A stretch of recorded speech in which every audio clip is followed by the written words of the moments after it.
Hi, everyone. I have an exciting interview today with Lance S. Bush, who is a philosopher. He's working on his PhD in psychology, but focused on metaethics right now. Is that right? That's At correct. Cornell. And you already have 2 degrees in philosophy. And we're going to be having a talk about morality. And I think that Lance and I strangely have something in common, even though he's an atheist. I think we have kind of a point of agreement. And so I'm really excited to hear his views today. So, Lance, will you tell us a little bit about yourself? Sure. I'm currently a student, as you said, in psychology at Cornell. I'm doing my PhD. That sounds a little unusual because a lot of people, including people at Cornell, would think of me as a philosopher. So I'm kind of a philosopher in a psychology program. Doesn't mean I don't do psychology, but really my approach to philosophy is heavily dependent on psychology, and it was a long road to get here. So I did an undergrad degree in philosophy, then I did an undergrad degree in psychology, then I did a master's in philosophy, and then a PhD in psychology. So I've been kind of bouncing back and forth between the two disciplines for a long time, and it was difficult to make my way in those disciplines because when I was in the philosophy program and I would write papers, they would often say stuff like, "This isn't even philosophy, this is psychology." Like, and that's fine, but this isn't the program for that. Then I get over to psychology and I'm told basically the same thing. You're writing philosophy papers. To me, I see that there's a natural harmony between the two disciplines that goes underappreciated, and I tend to just work in both at the same time. So I'm currently doing psychology. For me, my background is kind of in both.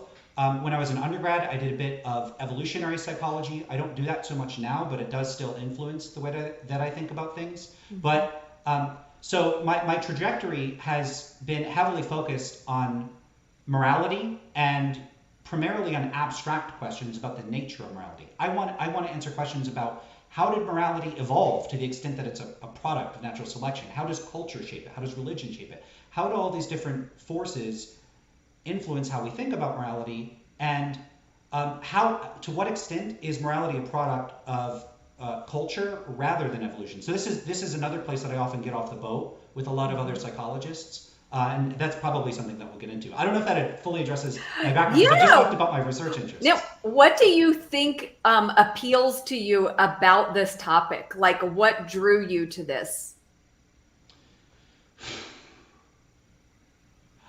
You know, this is something I said to some of my students. I was teaching a course a few years ago, and I was talking about what motivates people, and I said that I was motivated by anger, which sounds negative, but what I mean is more that when I see problems and they frustrate me, I'm like, oh, this bothers me. I want to deal with this.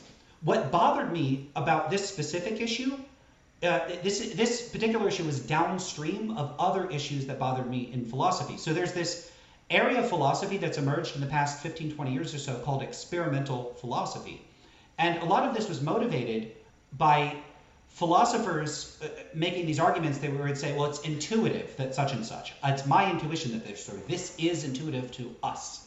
And experimental philosophers responded to this by saying, well, who is us? Who is we? And you know, the answer is typically philosophers, like it's yourself as a philosopher or the people you talk to in your philosophy department. And so experimental philosophers thought that maybe one problem with this is that people had very narrow constraints on whose intuitions they were focusing on. So they started doing empirical research on what do non-philosophers think about things? What do people in different cultures think about things? And that really appealed to me because when you hear philosophers talk about morality, they'll say stuff like morality is clearly about harm or fairness or well-being. And well, it's clearly like that to you, but it's not necessarily like that to people from different cultures. And what frustrated me about this was that philosophers seemed insensitive to and completely, often just indifferent to empirical findings about what people from different cultures and societies think. And I don't just mean people in drastically different cultures or people, 10,000 years ago or something like that. I mean people down the street. If you go, like, there's moral psychological research just in the United States on different communities. If you go to research on the Mormon community or the Amish or Orthodox Jewish people, they're going to give you different answers to questions about morality. And most academic philosophers don't come from those communities, don't think in those terms, and don't know anything about the people in those communities. And it tends to homogenize the way that they think, and then they extrapolate and make inferences about all of humanity just based off of what people in like an Ivy League institution think. It's very strange. And that frustrated me, and I started thinking the psychological research is relevant to this question about intuitions and their role in philosophy. So that's what got me into it, is this question of intuitions and what role they play in philosophical theory. Okay, wow. Well, what are your views on morality? So that's a really open-ended question. So I have a lot of views. Is there a way to narrow the question? Well, okay. Let's just give us a basic idea of what it means to be a moral anti-realist. Okay, sure, fair enough. Right. So I have lots of views on morality, but my focus tends to be on metaethics. So metaethics is a branch of moral philosophy that deals with more abstract questions about the nature of morality. So typically people will divide morality into, or moral philosophy into metaethics, normative ethics, and applied ethics. And applied ethics deals with more concrete issues like is abortion right or wrong, or what should we do about euthanasia. Normative ethics deals with questions about like the conditions for rightness or wrongness or goodness or badness. So that would be your theories like deontology and utilitarianism. One says morality is about conforming to certain sorts of rules or duties. The other says morality is about certain types of consequences. For utilitarians, it's happiness. But metaethics deals with questions like, well, what is morality? Are there moral truths? If so, how can we know about them? So it deals with those more abstract questions. And that's where most of my current interests lie. That's what I tend to focus on. Now, one issue within metaethics, and it's probably the biggest issue, there are other issues like moral motivation and other sorts of topics within metaethics, but a big one is this dispute between moral realists and moral anti-realists. So typically, being an anti-realist, it's characterized in contrast to moral realism. So what moral realism is, as it's today, people tend to use specific terminology. The terminology is varied over time. But a lot of people might be familiar with it as the idea that there are objective moral facts.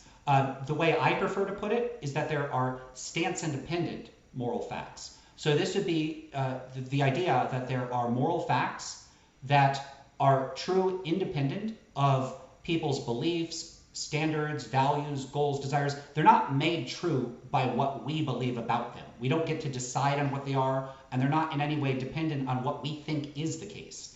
So for instance, in contrast, if I think a movie is good, that can make the movie good to me. That could be a subjective fact about my movie preferences.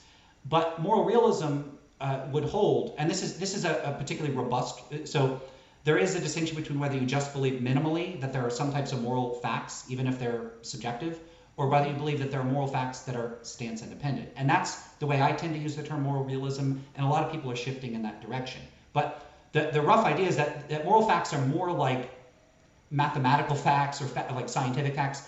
The number of protons in a carbon atom isn't determined by our preferences about it or what our culture decides, right, or what subjectively I feel like. It is what it is, independent of us. That's what moral realism is. So anti-realism is a sort of umbrella category for anybody that rejects moral realism. And there are different types of moral anti-realists. And so when I say I'm an anti-realist, part of the reason I use that term is because if I went around saying I'm an error theorist or an expressivist, that might be a little less accurate, but also my position is a little different from most moral anti-realists in that I don't actually fall into any of the camps of different anti-realists that are out there. So my position is kind of its own thing. So I don't know if it would be helpful to talk about what different anti-realist positions are and how mine differs from them, because my position might only make sense to people in the context of the sort of other options available. Okay, well, oh, my earphone just fell out. I want to just stop here and say, for those who are interested, if this topic interests you, at the end of the interview, Lance said we can have anybody join the stream and have a discussion about this. So if you want to come on and share your views at the end of this interview or ask Lance questions, then that would be awesome. So get your camera and mic ready and be ready to do that. And we will also take questions toward the end. So if you have questions for Lance, then you can prepare those. Okay, so I don't think we need, I mean, I'm sure there's lots of distinctions when it comes to anti-realism and, different like nuances, but what is your basic understanding? Like, what is your nuanced position?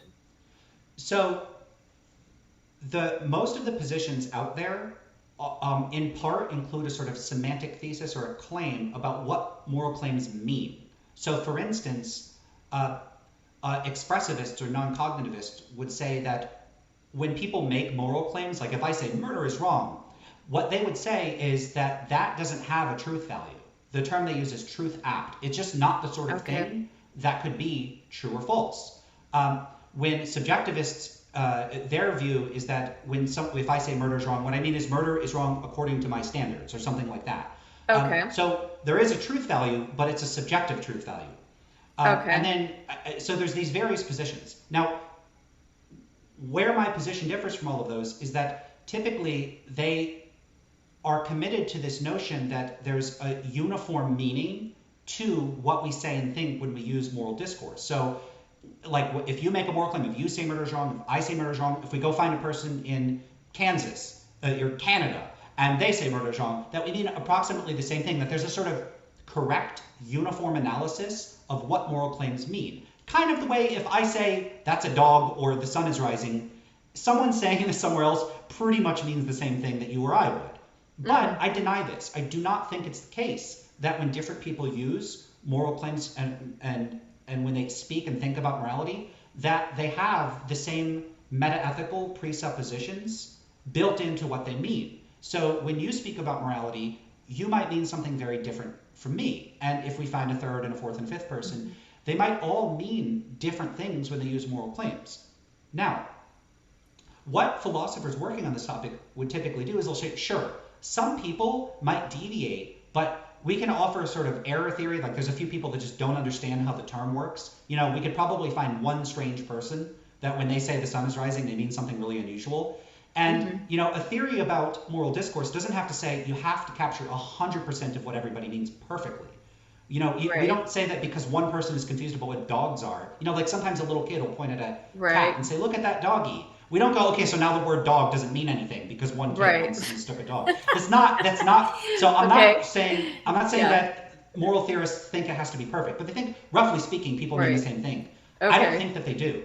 And part of the reason I think that is because of the psychological research. So there's been all this empirical research where they give people various types of questions to figure out what they mean when they use moral claims. You can just ask people in various sorts of ways in an attempt to see what they think moral claims mean. And the findings there are really, really interesting. I have an enormous, I could talk about that more than anything else. Let's talk about that. What are, So let me give you one of the questions. Okay, so I'll try to give a simplified version of the way one of these questions work, and we'll see what you think of this question. Okay, so Alex thinks that abortion is wrong.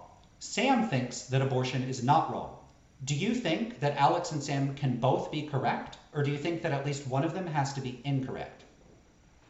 One of them has to be incorrect. Okay, so when you give that question to people, how do you think people tend to respond? I don't know. Tell me. So you get a lot of people. I think it's in the abortion case. I'm not 100% sure, but I think it's a little over half. It might be higher, like quite a bit. Basically, you get a majority would say that they could both be correct. Now, who are we asking? Because I can see that, like in the United States, for example, where it's very popular to just believe that, oh, whatever you believe is good for you, and But like, so is this like research in the U.S. or where is this? Almost all of the research is done in the United States, and most of it. I don't know if it's most. I'd have to look at exactly what all the samples are. Most research these days in psychology seems to be done on online websites where people get paid a small amount of money to participate in surveys. So they'll sign up and they'll put in their profile, and then they'll search for surveys and forms and like various sorts of things that are posted online, and you might get like $1 or $2 to fill out a survey. So Okay. that's the sample. The most popular is Amazon's Mechanical Turk, but there are others. There's Prolific, and there's some other ones out there. So most of the sample is U.S. participants on those sites, or psychology students, like undergraduate or philosophy students taking courses. So it tends to be people in the United States. There are a few studies that have gone a bit cross-cultural. James Beebe has done some research on people in different countries. I think they got China, Ecuador, and I can't remember where else. There's been a little bit of cross-cultural research, but there hasn't been a lot of cross-cultural research. And one thing to keep in mind is when we talk about cross-cultural research, it's one thing to say that you've done cross-cultural research. It's another to really get genuinely like a wide spectrum of human variation as it exists today.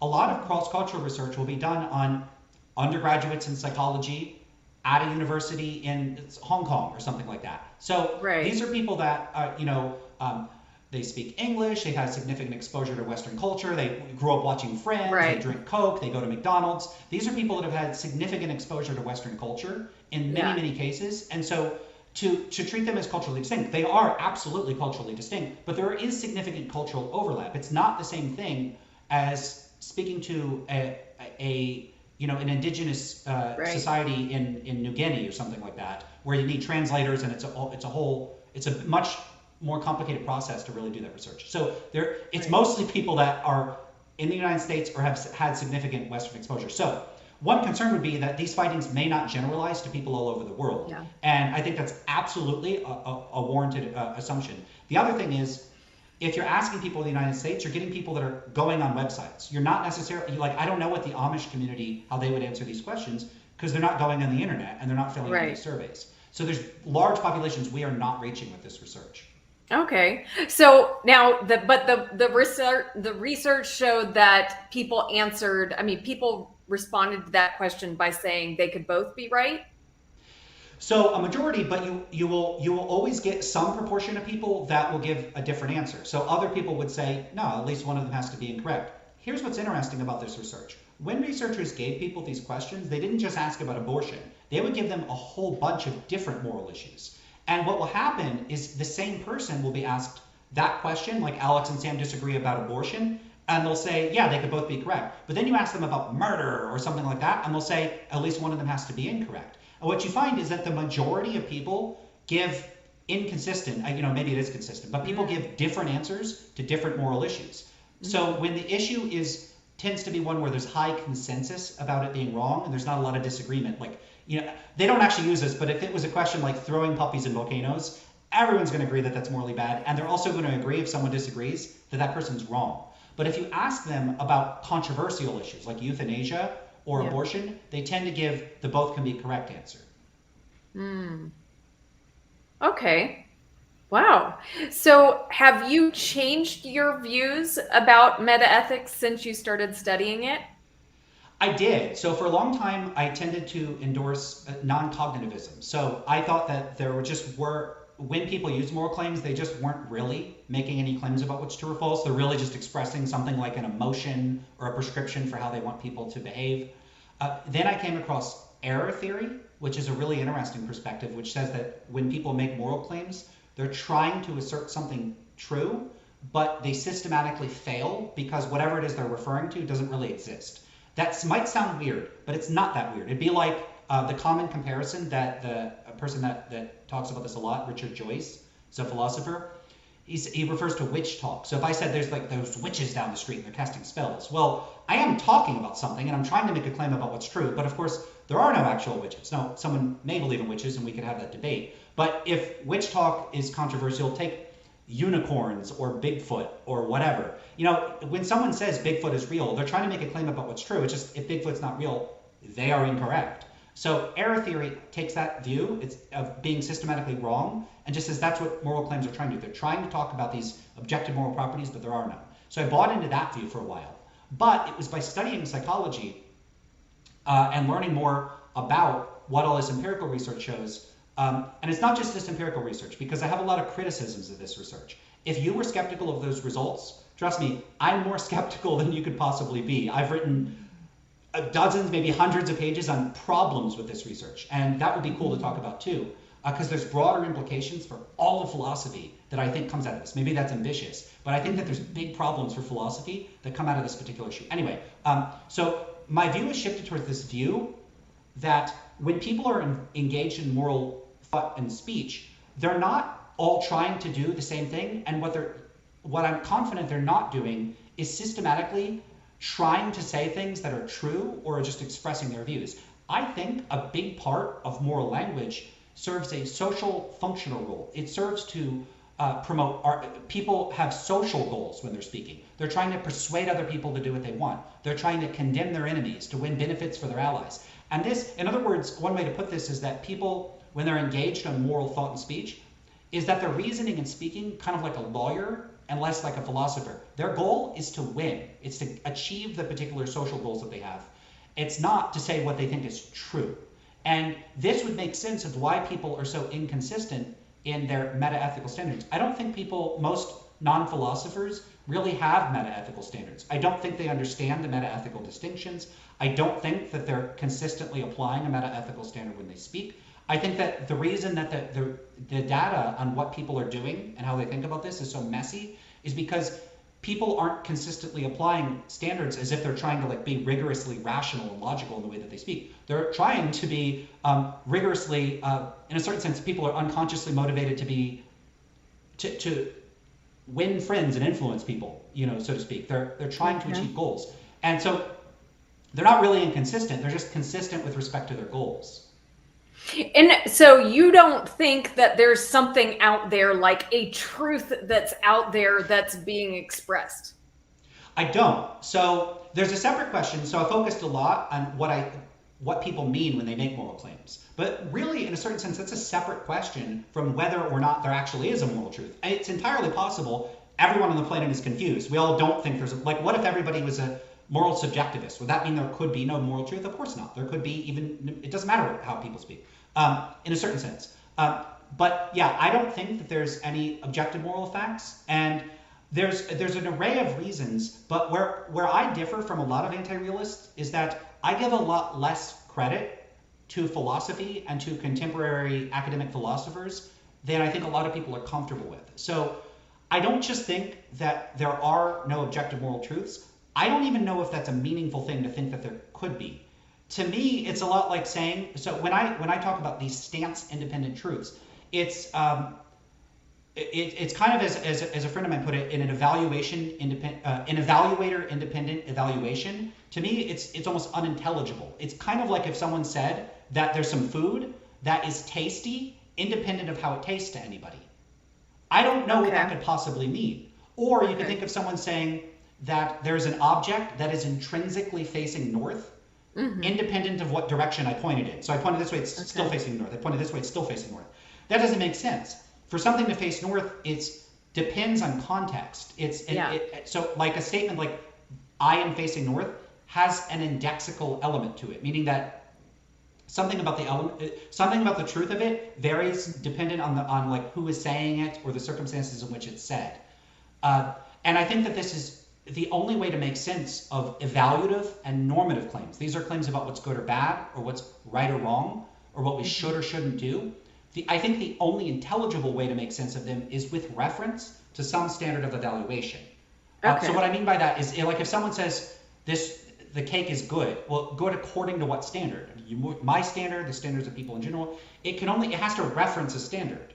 It can't just be good simpliciter or like just intrinsically good. I don't think that makes any sense. So in a certain sense, I'm saying that I think moral realism literally does not make sense.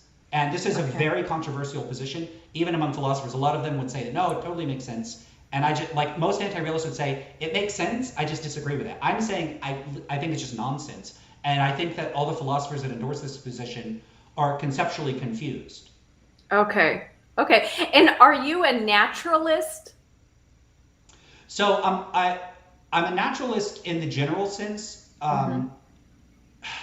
So it's hard for me to categorize myself. I would say something like technically I'm a pragmatist, and I tend to see a scientific worldview as the most effective way of making predictions and understanding the way that the world is. But I'm certainly not a naturalist about morality. So Okay. there's this distinction among moral realists between naturalist moral realists and non-naturalist moral realists. I would fall into either category, and there's different reasons why I reject both of those positions. But I'm not a naturalist about morality. I'm an anti-realist Okay. that like predicate doesn't apply. Like I couldn't be a naturalist or a non-naturalist. Okay. Well, the reason I asked is just I'm wondering if we're kind of in agreement on this, because I would say that like morality, objective morality is not possible with naturalism. Like there's no way to get to, this sense of good and bad from a position, a worldview of naturalism, where the only thing that exists is just the physical objects, and there's no spirit, there's nothing beyond what is just the physical. So what, like, do you agree with that? I do agree with that. So when it comes to the dispute between naturalists and non-naturalists, I agree with the non-naturalists about the problems with naturalism. I think naturalism as an approach to moral realism does not work. I don't even think it gets off the ground. I find it to be not even implausible, but to just completely miss the target. Like it's just barely even, it's not even really about morality. And I think the people that are trying to make these moral naturalist attempts are sort of, they have a commitment to naturalism and then they want to fit morality within that worldview. And I think that they strain and they squint and they try to contort morality to make it fit within a naturalistic worldview, and I don't think that it does. So to that extent, I think that non-naturalists are right when they say that the naturalist project doesn't work. On the other hand, I don't think the non-naturalist project does work or could work either. So I don't think that there's any worldview in which morality can make sense or which there could be objective moral facts. Oh, wow. Well, I would like to hear more about that in a bit, but about the, non-naturalist view and why morality doesn't work. But I want to stick on this naturalism for a minute, simply because I've had so much pushback on this. And the last morality talk that I did, there's been just comments and comments,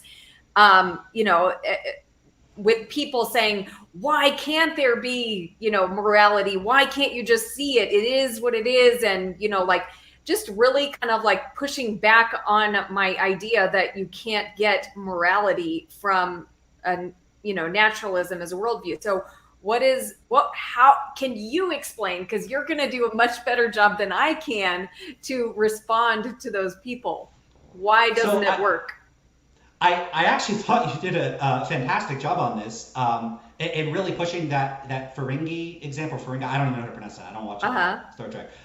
So I use the sort of alien examples all the time, and I think that they're very powerful, and I don't think that moral naturalists really have a very good response to it. So there's a range of responses that people have given to why naturalism doesn't work, and typically when people go through this, they kind of go into the history of this. So where the sort of objections to moral naturalism really pick up is with G.E. Moore and the open question argument. Now, these days, maybe some people do, but very few people really endorse that argument as working. But the basic idea is that whenever someone attempts to offer an analysis of what morality is by identifying it with some natural fact, and so natural fact is just a fact that is consistent with and comprehensible within a scientific worldview. So it would be something like happiness or cooperation, something that you could go out and you could look at it and go, that's a real thing, that's part of the natural world. So naturalists want to identify moral facts with some natural facts or set of natural facts. It doesn't have to be one thing. Someone could say morality is about cooperation and happiness, or well-being, and they could have a very pluralistic notion of what that means, where the natural facts are a cluster of things. Now, what Moore said is, for any attempt at this, so let's just say morality is well-being, is a simple one. You could say, but is that good? Like, is it actually morally good? And Moore thought that you get the sense that like you could legitimately raise that question, and that seems to open up this gulf between if you ask something like they're a bachelor but are they an unmarried man, that doesn't make sense because the concept of a bachelor just is an unmarried man. So the question is kind of closed. It doesn't make sense to ask the question, but it seems like it makes sense to ask the question about morality. If you attempt to identify it with a natural fact, it seems like you could genuinely ask the question. So that seems to push on this idea that any attempt to make morality consistent with a natural worldview just doesn't seem like it fills that moral shaped hole in our intuitions for satisfying us that we've really captured what morality is. So there are problems with this. I don't need to get into a lot of them, but the basic, like one thing I would say is just because something feels intuitively like it doesn't achieve the job doesn't mean that you're right about that. So, the classic example someone might say is like, water is H2O or something like that. If someone doesn't know any better, or you could say something like 6 is a prime number. If you don't, or 6 isn't a prime number, something like that. If you don't know the answer to it, it might seem like it's possible, but that's just your own ignorance. So if moral facts really were identifiable with natural facts, maybe you just don't know that. Maybe you don't understand what the term refers to. So you can't use your own misunderstanding or ignorance as a reason for rejecting a position. So, but that's not the real problem. The problems that people tend to raise today are problems related to the sort of triviality of these natural facts. So what I would tend to say to the naturalists is that they can't capture a lot of what non-natural moral realism wants to capture. And there's a whole wide array of the way that they frame it, but one would be something like a categorical imperative. So this would be a fact about what you should or shouldn't do that is in a certain sense inescapable. You can't get out of it. It's binding. It's authoritative. You got to do it. So something like you should murder. There's something ineliminably moral about that. You can't, normative about that. You can't extract that normative element. It really is telling you something prescriptive about what you should or you should not murder. It's true you shouldn't murder. But when you say that moral facts are, say, facts about well-being, okay, so of course there are facts about well-being. There's facts about if you give people vaccines, it'll prevent disease, they'll be happier. There's facts about if you give people clean water, their lives will be better. There are objective facts about what promotes well-being. But let's say, and this is an argument that Richard Joyce gives, the rationally consistent Caligula. So let's say you are just a completely evil, selfish person. You only want to do what promotes your own interests, and you don't care about anyone else. And let's say that for whatever reason, you're very knowledgeable about the outcomes of your actions, and you know for a fact that you could torture and kill and exploit other people and everything, and you'll get away with it. You feel no guilt or shame, and you'll be happier. What reason I guess some of these concerns might apply to non-naturalists too, but what reasons could you give to Caligula to show them that they ought not exploit and harm and hurt other people? If you could just say, but that your actions don't promote well-being. They could just say, yeah, I know that. I don't care. I don't want to promote well-being. That's not my goal. Mm-hmm. So in a certain sense, all the naturalists seems, and some of them will try to wiggle normativity in here, and I don't think they succeed. But generally speaking, they're just telling you moral facts are these like descriptive facts. They're inert. They're not prescriptive. They're not necessarily motivating. They don't have the force, the authority to tell us what we actually should do. So I think one of the central problems with naturalism is that the bottom just falls right out of it. It's not even normative. It doesn't even tell us what we should or shouldn't do. It doesn't give us facts that have any sort of authority or force to compel. There are facts about well-being. Okay, well, what if I don't care about that? What if I'm the Ferengi and I want to, make a bunch of money or something?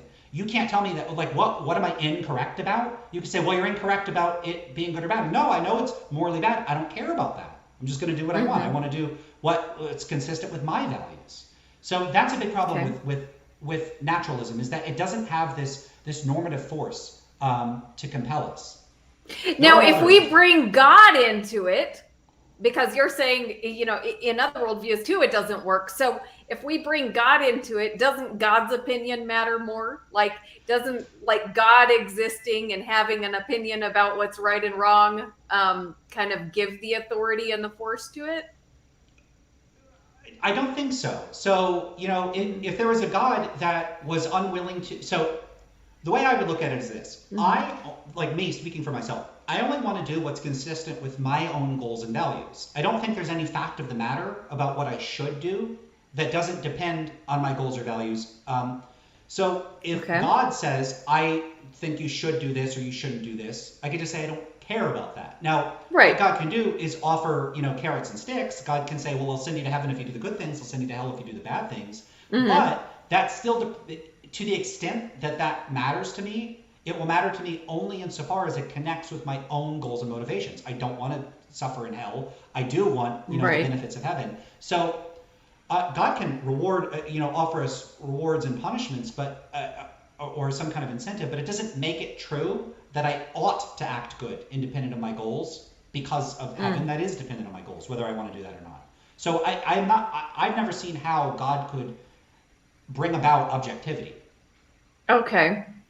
Well, I can see that because you're saying like it's still your, opinion about what your goals are.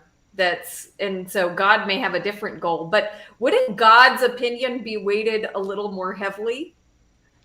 Well, why would I weigh it more heavily? Well, because I mean, he's the source of life. He's the reason that you exist. So, I mean, wouldn't that like even the fact that you have a feeling about something or you have a certain perspective, like isn't that like traced back like to the source of life, and so his opinion would like mean something? So what I would say is I'm not really sure what it means to say it means something. So I would certainly Okay. consider what God has to say. Yeah.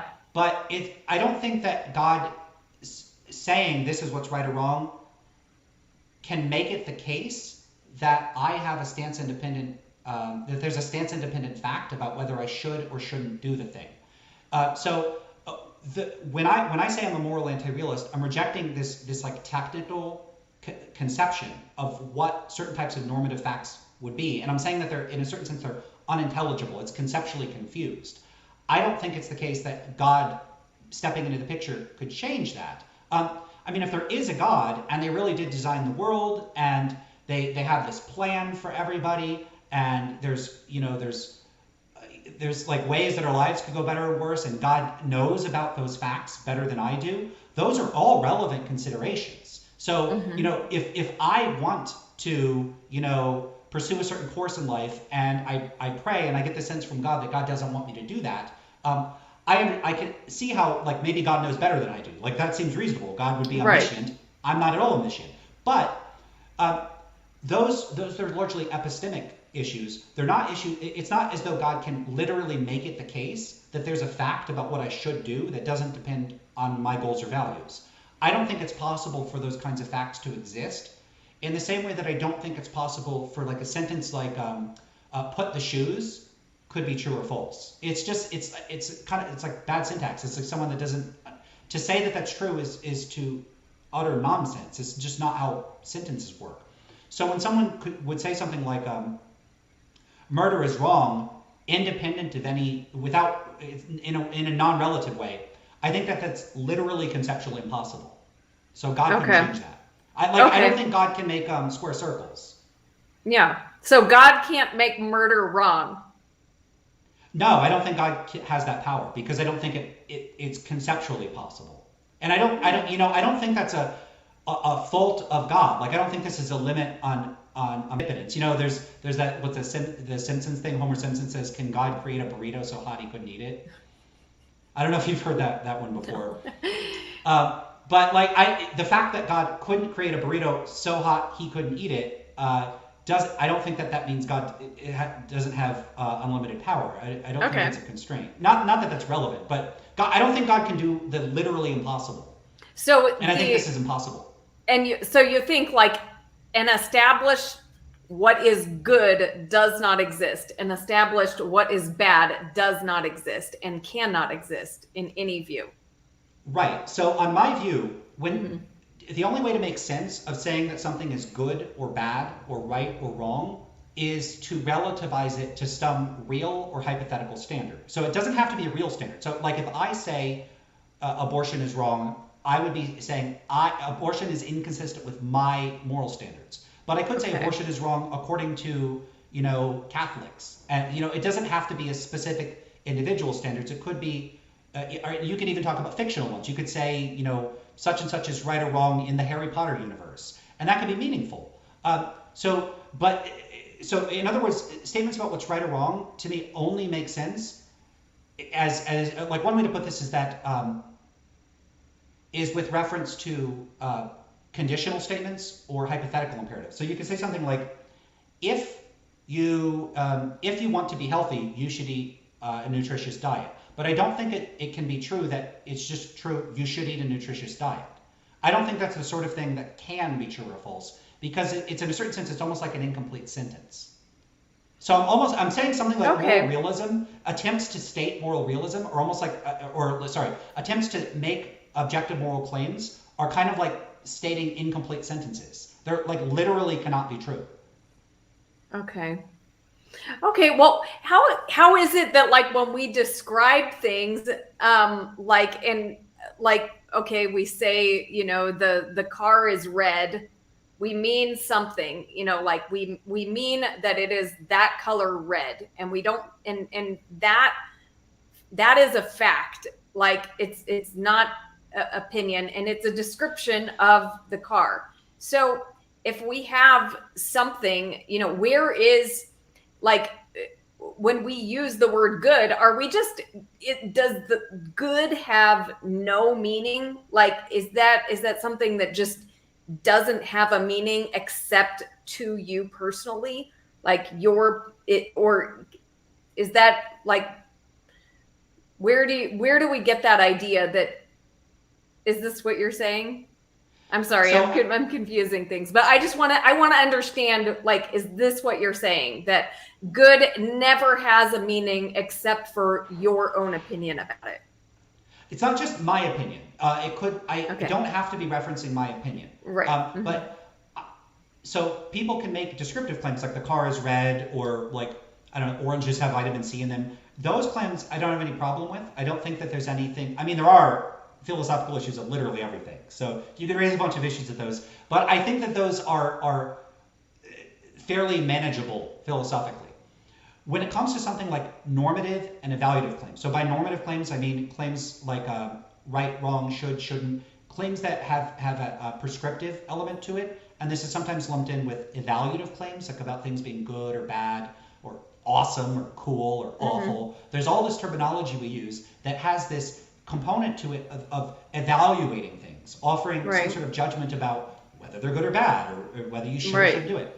That sort of language, when people use that language, some people, I think, when they use that language, especially philosophers that have really thought about this, believe that they're referencing objective standards. When everyday people use this, I don't think that I basically, my view on that is that it's, for the most part, indeterminate. I don't think people need to have any kind of commitment to whether there really is anything objectively good or bad or right or wrong. To the extent that that language does make sense, though, I think it has to reference some standard. It's sort of implicitly indexicalized. So what that means is that people are implicitly, it's not like when I say, like, take a sentence like, that movie was great. When I say that, I could mean something like, that movie has like the property of greatness, and the movie is great independent of what anybody thinks about the movie. That's not what I would mean if I said that. I mean something like, I enjoyed the, like, I mean a cluster of things. I mean, I liked the movie is good according to my standards of what makes a movie good. I mean a range of things like that. What I don't mean is that there's an objective fact about whether the movie is good or bad. So we use this evaluative language in all sorts of everyday contexts where I don't think, even on reflection, much less without reflecting, most people are committed to or think that there's an objective fact of the matter. In other words, we have this, most of the time in all these everyday contexts, when we talk about movies or food or music, we're speaking in subjective or non-cognitivist terms. There's no fact of the matter about it. We're just expressing our personal attitudes. So we use that language already. But people often want to take certain types of normative domains, like moral judgments and epistemological judgments, and treat those as though those have these standards that don't depend on my standards or your standards or anybody else's standards. And that's where I don't think that that's true, and I don't think that people have very good arguments for that. And I don't think there's any good reason to think that, and I don't think there's any practical value. We don't need it. We don't need this normative realism for any of this. Okay, well, how does your life as an anti-realist play out practically? If you don't believe that there's this such thing as good. There's no objective standard. So how does that, affect your life in practical ways? So I don't think that it does. So, and that's one of the common, so I have these discussions with moral realists a Okay. lot. And there's often this sort of implication that moral realists, that we don't care about morality, or we're actually bad people, or we don't really Yeah. think that like murder is bad. Of course I think murder is bad. It's just that Why I though? think it's Why bad. though? Why do you think murder? I mean, what makes it bad if there is no such thing as bad? Well, I don't know that like anything out there has to make it bad. So when I say murder Okay. is bad, I mean that murder is inconsistent with how I want the world. I don't want people to murder it. I think it's bad. So like if I ask you what your favorite ice cream flavor is or your favorite pizza toppings, and you say, oh, I like pepperoni or I like mushrooms or whatever, um, does it have to be objectively the case that mushrooms are good for you to enjoy mushrooms and want to eat them? No. And I treat morality very similarly to that. And a lot of people balk at that. They're like, wait, so you're comparing moral values and attitudes to food preferences or movie preferences? And in a certain sense, yes. In a meta-normative sense, in the sense that I don't think there's a literal objective truth of the matter about it. That does Yeah. not mean that I think that the question of murder is as trivial or as unimportant as the question of what pizza Okay. toppings to have. I don't think it's not like I'm like, yeah, I'll have pizza toppings, yeah, whatever, Right. but murder. Murder is a much bigger deal to me. I'm not gonna if so. My values matter just as much as they do to a realist. I just don't think that they're true, and I don't think that that would Right. matter. So now, like, practically speaking, if we were friends and I thought murder was great, like, would you have a problem with that? Would you be evaluating and saying, "Hey, that's not good"? Yes, yeah. So Okay. nothing about anti-realism Hmm. restricts you from holding certain sorts of normative attitudes about other people differing from you. Okay. So there is in practice a possible, but in principle, you could have the same attitude about food preferences or music preferences. I could, unfriend somebody because they like horrible music. In principle, I just don't take differences in musical preferences to be diagnostic of a person's character. I don't think it makes them a terrible person. I don't care about that. I do have attitudes about what kinds of people I want to associate with. And to the extent that sort of category, I might use the moral terminology to refer to that Okay. category. Sure, if someone is dishonest or they're cruel or they're manipulative or they're murderous, I'm not going to want to be around that person. But it's not because I think murder is objectively wrong. I don't think that would add anything to it. I would dislike murder as like if you discovered that there were no objective moral truths. I doubt that you would suddenly go, well, I guess murder's okay. You would still dislike if a friend or family member got murdered, you would still be just as upset. You'd have the same emotional response. In other words, I think everything of substance that really matters to us remains Right. unchanged, even if there are no objective moral facts. We're still going to care about the things we care about. The things that matter to us are going to matter just as much as they matter to us. I just don't think caring and mattering and valuing depend on objectivity. Now, see, does this present, though, something for your worldview? Does it cause you to think, hmm, you know, I, even though I say and I don't philosophically think these, this objective morality, this objective good and bad can exist, I'm still living out this standard that, I somehow feel is better, and I'm evaluating other people on this standard. Isn't that kind of like a betrayal of your actual thought about it? Like, it does it present a challenge for you? Does it ever cause you to think, I shouldn't have these feelings about what is good, but I do? I don't think so. I'm not sure what the problem would be. Is there another way to frame that? I'm not sure. Like, I don't have any issue making judgments about other people or situations. Well, I'm just wondering if it ever causes you to question, why do you hold your values dear if there's nothing substantially good about having those values? So let me ask, so one way, and this is one objection people will Mhm. sometimes raise if you're an anti-realist and you say, stuff matters to me just as much as it does to the realist, is they'll say, well, in a certain sense, aren't your personal values arbitrary? Is that kind of what you're asking me? If my values are arbitrary, how can I impose them on other people? How can I think my values are any better than other people's if I could have totally different values and I would think they're just as motivating, just as valuable? Is Well, that what I you're getting guess at? I guess I'm asking like, and I'll just try to phrase it in a different way, but it's just like if this thing called good doesn't really exist, why do you live as if it does? Why do you feel somehow that being honest is better than being dishonest?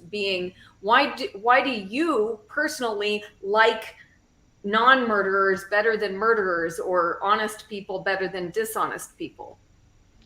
I see. So, in a certain sense, we are just psychologically constituted the way that we are. So, I have the food preferences I have. I have all the values and preferences I have. They're not voluntary. I don't decide on them. So, if Mm-hmm. to go back to music, if I hear music, I just like some music and don't like other music. I'm not like choosing or reasoning out what music should I like. There isn't a question about what music I should or shouldn't like. I just do or don't like certain kinds of music. Same is true as for food. For food, same is true for like my favorite color. I didn't pick that. I can't change it. And it's the same. The same is true to a significant extent for my values. In a certain sense, I am just psychologically constituted the way that I am. I value the things that I value, and it's just in a certain sense, it's a given about me. That just Mm-hmm. is what I value.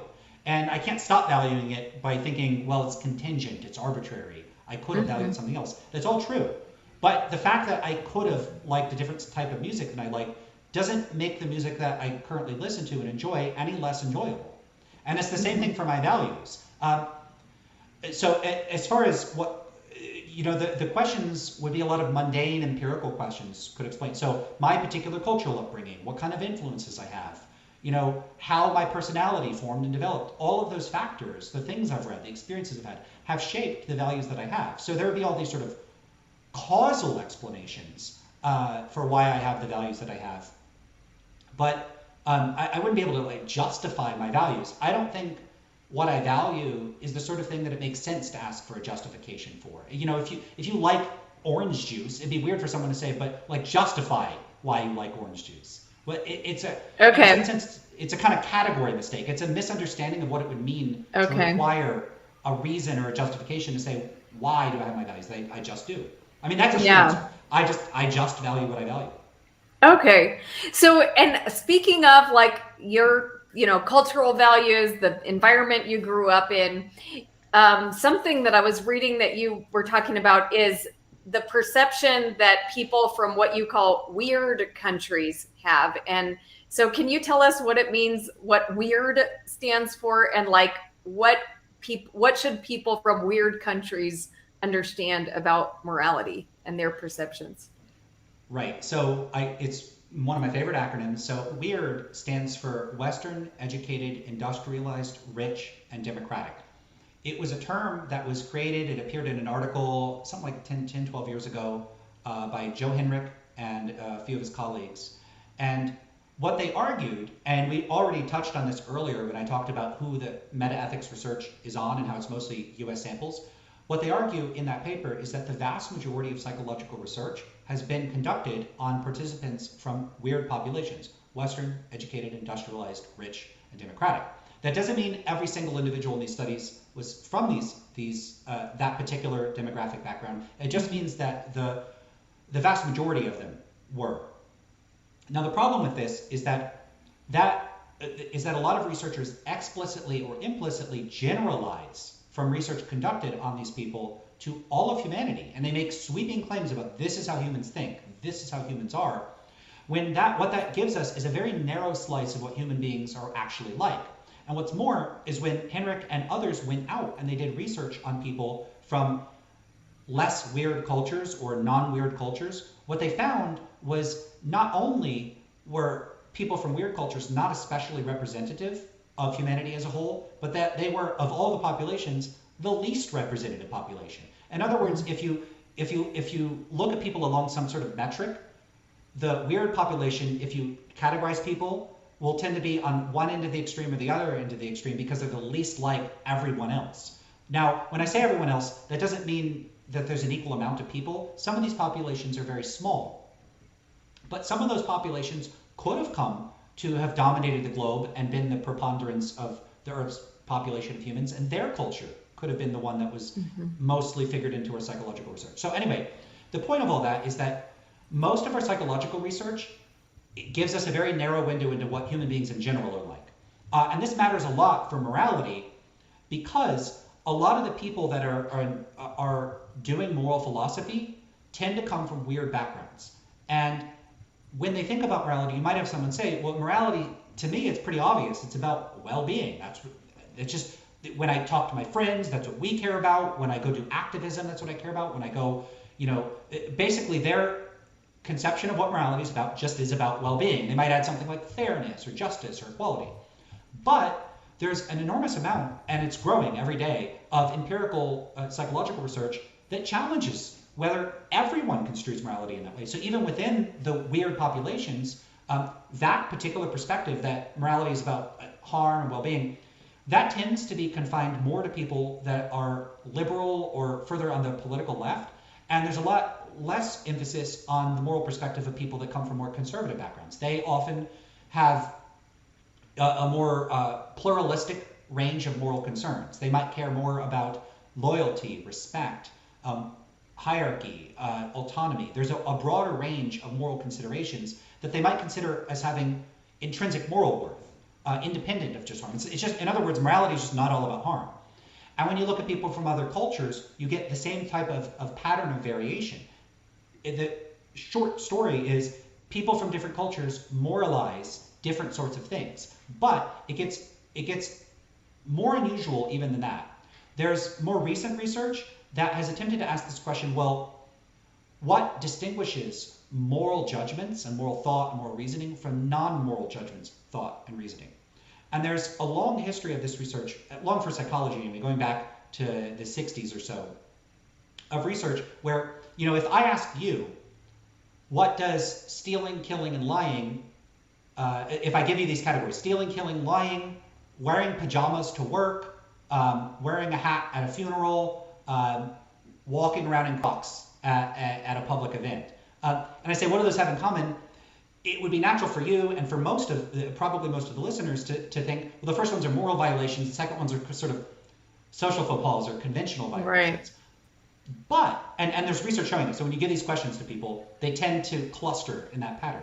When you ask people from other cultures how to divide up the normative landscape, so to speak, you don't get that moral, non-moral pattern. They have different terminology, different concepts. It's not just moral, non-moral. They have different terms and concepts, and they don't divide up the normative landscape in the same way. So there's not just moral pluralism and moral variation. There's what you could call meta-normative pluralism or variation. In other words, it's possible that other cultures have fundamentally different conceptions of what even counts as a moral issue, and they may not even think in terms of moral issues per se. That does not mean that they are, running around stealing and killing. They have their own normative taxonomy, and it doesn't map onto morality as a concept. And that is a very big deal because it figures a lot into my own thinking about moral anti-realism. Part of it is that I think this idea of morality is an idiosyncratic feature of weird cultures. I don't know exactly what the historical origins of it are, but there's this kind of Manichaean sense that there's good and there's bad, there's right and there's wrong, there's light and there's darkness. There's this dichotomous view of a war between good and evil. And that probably has, I suspect, has its origins in the particular culture and history that's unique to the Western world, and that people from other cultures have different conceptions of right and wrong and good and bad that don't fit into that framework, and they wouldn't use morality to refer to that.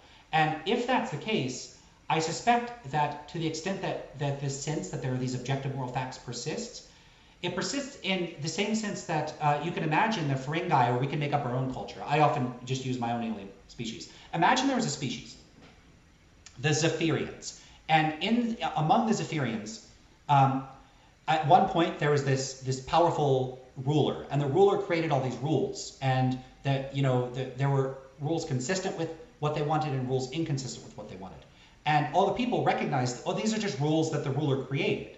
But as those rules were passed down through the generations, the knowledge that they were created by someone could be lost. And the sense that they are, in a certain sense, constructed, they're a feature of culture, could be lost as well. And as they're passed through generations and taught to young children, they can become internalized.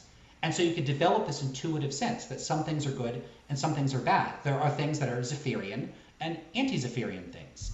And when you ask people from that culture, they could give pretty much all the same arguments you would give for there being objective moral facts. They'd say, fine, maybe you have objective moral facts. We've got objective Zephyrian facts. And I think we would just go, what the heck is a Zephyrian fact? I don't care about those. They're not motivating to me. Right. And what they would say is the same thing a lot of moral realists would say, but they would be Zephyrian realists. They would say, it's obvious there are Zephyrian facts. I could just see them. And they could make all the sorts of philosophical moves that moral realists make for Zephyrian realism. And to me, this is a big, big, big problem for moral realism, because I think we would all agree there are no Zephyrian facts. And like this, it's clearly culturally constructed, and it's just an artifact of their culture and their history. I think morality is the same way. I think we constructed morality, and it's just this idiosyncratic, sui generis category that we can't really define or articulate. Okay. Now, how long did it come? How did you come to this point? Like, did it take? Was it like a long process of really seeking this out? And like, what were the discoveries that you made philosophically that led you to this conclusion?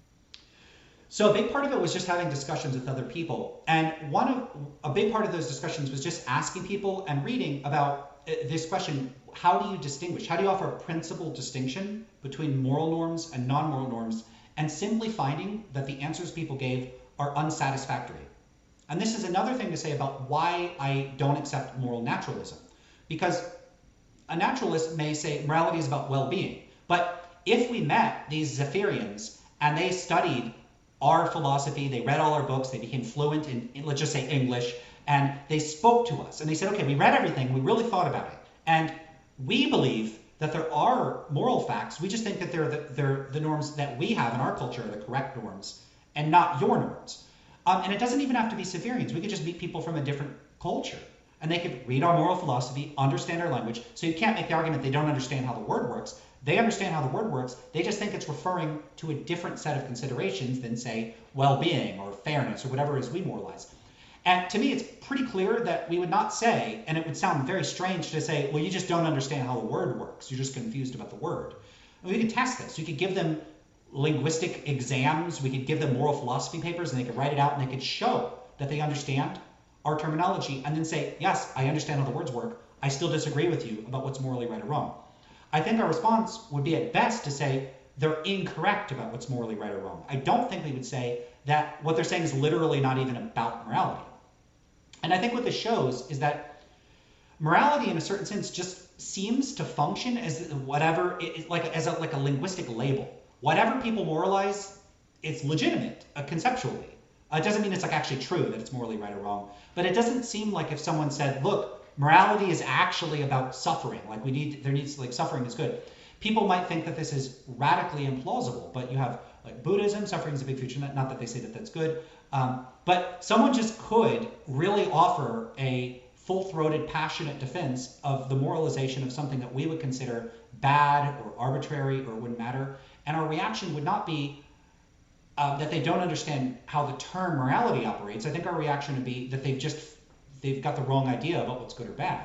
And that suggests in a certain sense that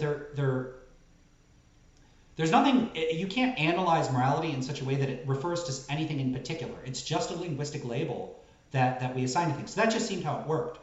I've read the research on the moral conventional distinction that I mentioned briefly, and what you find is that it just differs between cultures. So there's anthropological research, there's cross-cultural psychological research, there's my discussions with people, there's reading the philosophical literature. All of that stuff sort of converges on what to me is this recognition that there's something very deeply wrong with what's going on in moral philosophy. There's a fundamental failure to recognize that we never gave a proper account of what morality even is, and people largely gave up on this project 20, 30 years ago because it wasn't going anywhere. They were never going to succeed. There is no fact of the matter about what distinctively morality is about. There doesn't seem to be any fact of the matter about how you can even distinguish moral norms from non-moral norms. There are specific papers that I've read that led me to think this. A big one is there's this book chapter, it's by Edward Mashery and Ron Mallon. I think it's just called, it's not very helpful because it's hard to Google, called The Evolution of Morality. Okay. And what they actually argue in there is that, contrary to what a lot of psychologists might think, they say that the concept that morality evolved is ambiguous. You can interpret that in at least three ways. That some of the psychological components involved in moral judgment and reasoning evolved. That normative, so it's not necessarily distinctively morality, that evolved, like normative thinking and reasoning evolved. And that a distinctive capacity for moral cognition evolved as a special type of normative cognition. And they argue, sure, some of the psychological components involved in the way you and I think about morality, of course, those evolved. You might question that, but that would be one claim. Another claim would be that normative cognition evolved, but what they reject is this notion that a distinct capacity for moral cognition evolved. And that was very influential because it changed my view about whether morality as this special psychological faculty evolved. I don't think that it did. I think its origins are cultural. So that had a big influence on me. Another one is a paper by Walter Sinnott Armstrong and Talia Wheatley. I think it's called something like The Disunity of Morality and Why It Matters. And they go through all these ways of saying, okay, so if you wanted to say distinctively, here's what morality is, it's, here's our moral norms, here's other sorts of stuff. You could try to point to the content of what morality is about. It's about well-being, it's about this other stuff. As I've argued, and as they argue, there's no distinctive content. It's not necessarily about well-being. Someone could think it's about fairness or liberty. And it's not clear like a priori, you just reason out they're just incorrect. If a naturalist wants to argue that, they're welcome to. I'd be welcome to argue for, they don't have a good argument for that. They're just going to appeal to their intuitions. And someone who thinks morality is about what they think it's about is going to appeal to their own intuitions. And there's not going to be an easy way to resolve that. There's not any distinctive system in the brain for dealing with distinctively moral judgment.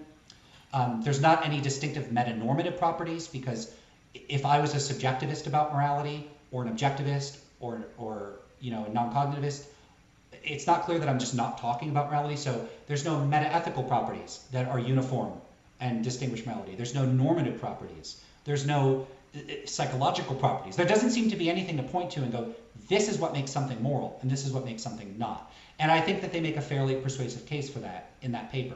And there's been other papers that I've read, and I've kind of taken all of that, and it's kind of congealed. And this really took place over the process of maybe 10 or 15 years. So it took a long time. But that's where I'm at. I think I've given too many examples. Now, why do you think you're the minority view? Like, what are people not seeing that you're seeing? Like, you said you are a minority view. So what is it that's keeping you as the minority? What are people resisting against? So when I said I was the minority, there's this paper that came out where they report the results of a survey that was given to academic philosophers. I think this one was back 10 or 12 years ago. People typically call it the Phil Papers survey. Phil Papers is just a website where people publish and post and search for papers on philosophy. Anyway, they did a big survey of academic philosophers, and what they found is, if I remember the numbers right, and people could go look it up, 56.4% of the people who answered the survey said that they endorsed moral realism. And I think it was 27.7% endorsed moral anti-realism. The rest are other, and there's other categories. Okay. So what you have is slightly more than half favor moral realism, and a little less than a third favor moral anti-realism. Okay. And that gives you about a 2-to-1 ratio. So for every one person in the philosophical world that says they're an anti-realist, you'll find on average about a couple people that would say that they're moral realists. So it's a minority position. It's not an extreme minority. That's a pretty substantive representation. Why do I think that's the case? I think there's a few things going on.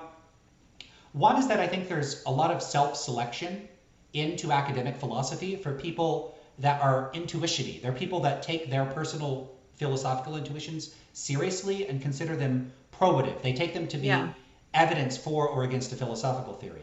People like myself, who are extremely skeptical and critical of philosophical methodology, are less likely to go into the field for the same reason it's less likely for an atheist to become a theologian, or someone that doesn't believe in astrology to write horoscopes in the newspaper. Right. If you don't believe in the thing, like I study moral philosophy, I literally don't even think morality is a thing. I'm pretty rare. So that's one factor. Another is that there's been a kind of resurgence in moral realism, and I think that that might attract people to it, that it seems like an active, vibrant area to Okay. push your views. But I think that the third, and it's related to the first, is deeper than that. I don't think it's just that it happens to attract people that have these intuitions, but that people in philosophy are relying on a methodology where they rely heavily on how things seem to them. So a big problem I have with philosophy is that people will start out by saying something like, well, things seem a certain way, or I have this intuition, and then the question is, how do I vindicate, or how do I justify that intuition?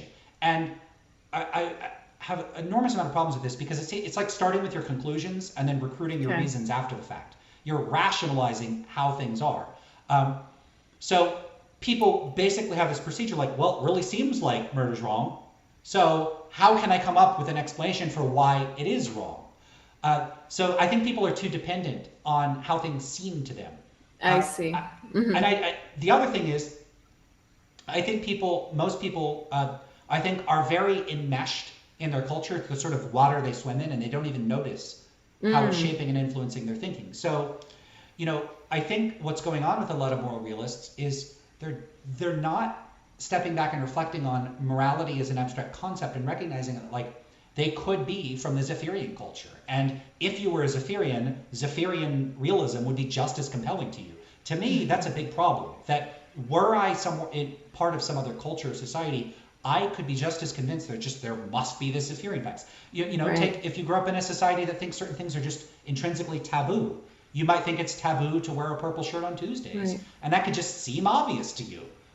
Why think it's true? Because it seems obvious. To me, that's not a good starting point. So I think those are some of the factors involved. There's probably some more.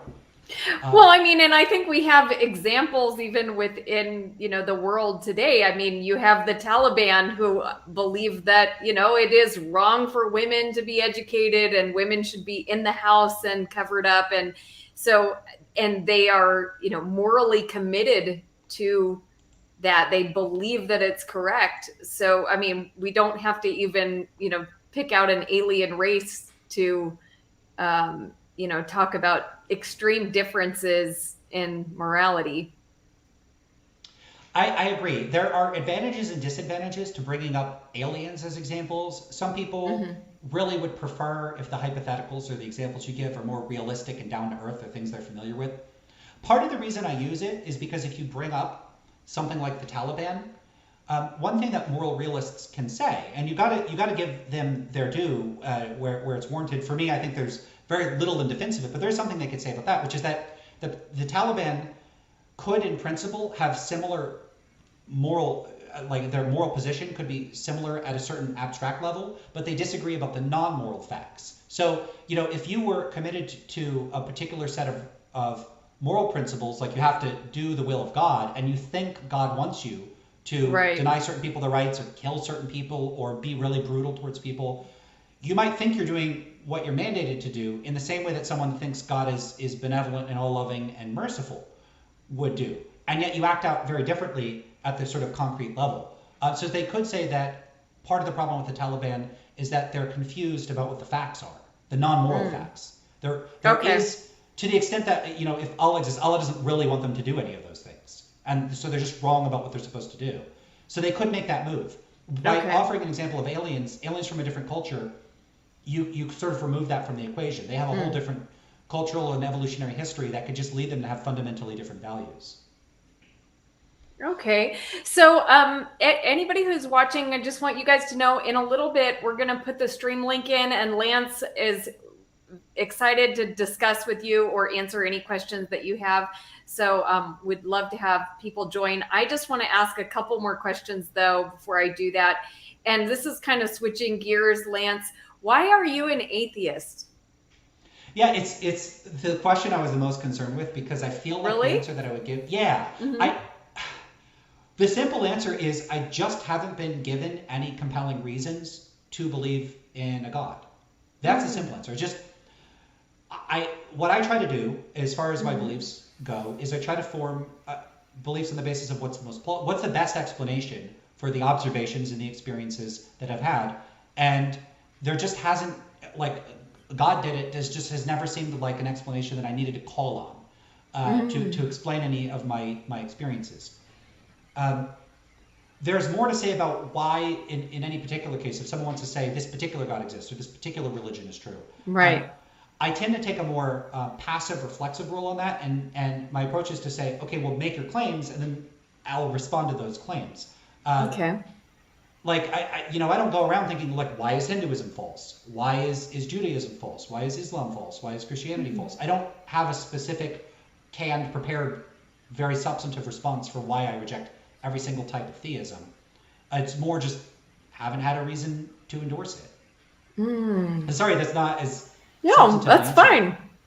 Good answer. Okay, and what is your greatest hope for your research? Like, what do you want to accomplish with, your dissertation or with just your broader interest in this topic? So one thing I didn't talk about is how, so there's this sort of standard way people have done metaethics, which is, they think, okay, take a sentence like murder is wrong. What does that mean? And they try to use sort of philosophical intuitions and a priori reasoning. They try to just take this conceptual approach to figuring out what these sentences mean, what these sorts of claims mean.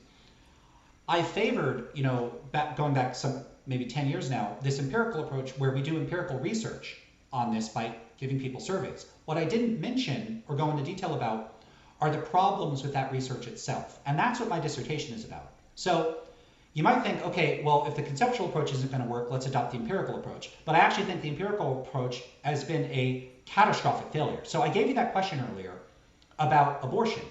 But it turns out, let's say you ask a question like, let me think of one of the ones that they gave. Okay, here's one. So Alex thinks that Caesar drank wine on his 21st birthday.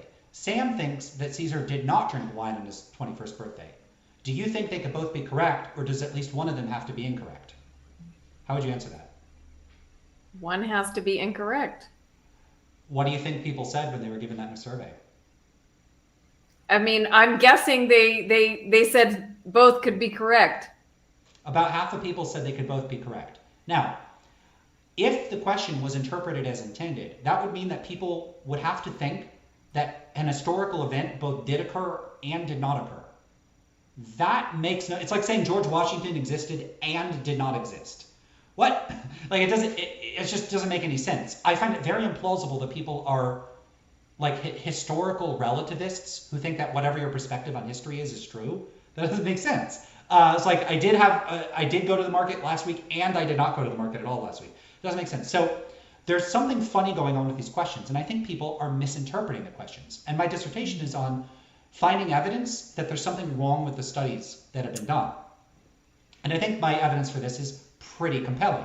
So what I'm hoping is that when I publish most of these findings, and I have a couple short papers out about this, one is called Misunderstanding Metaethics, where I give some preliminary results.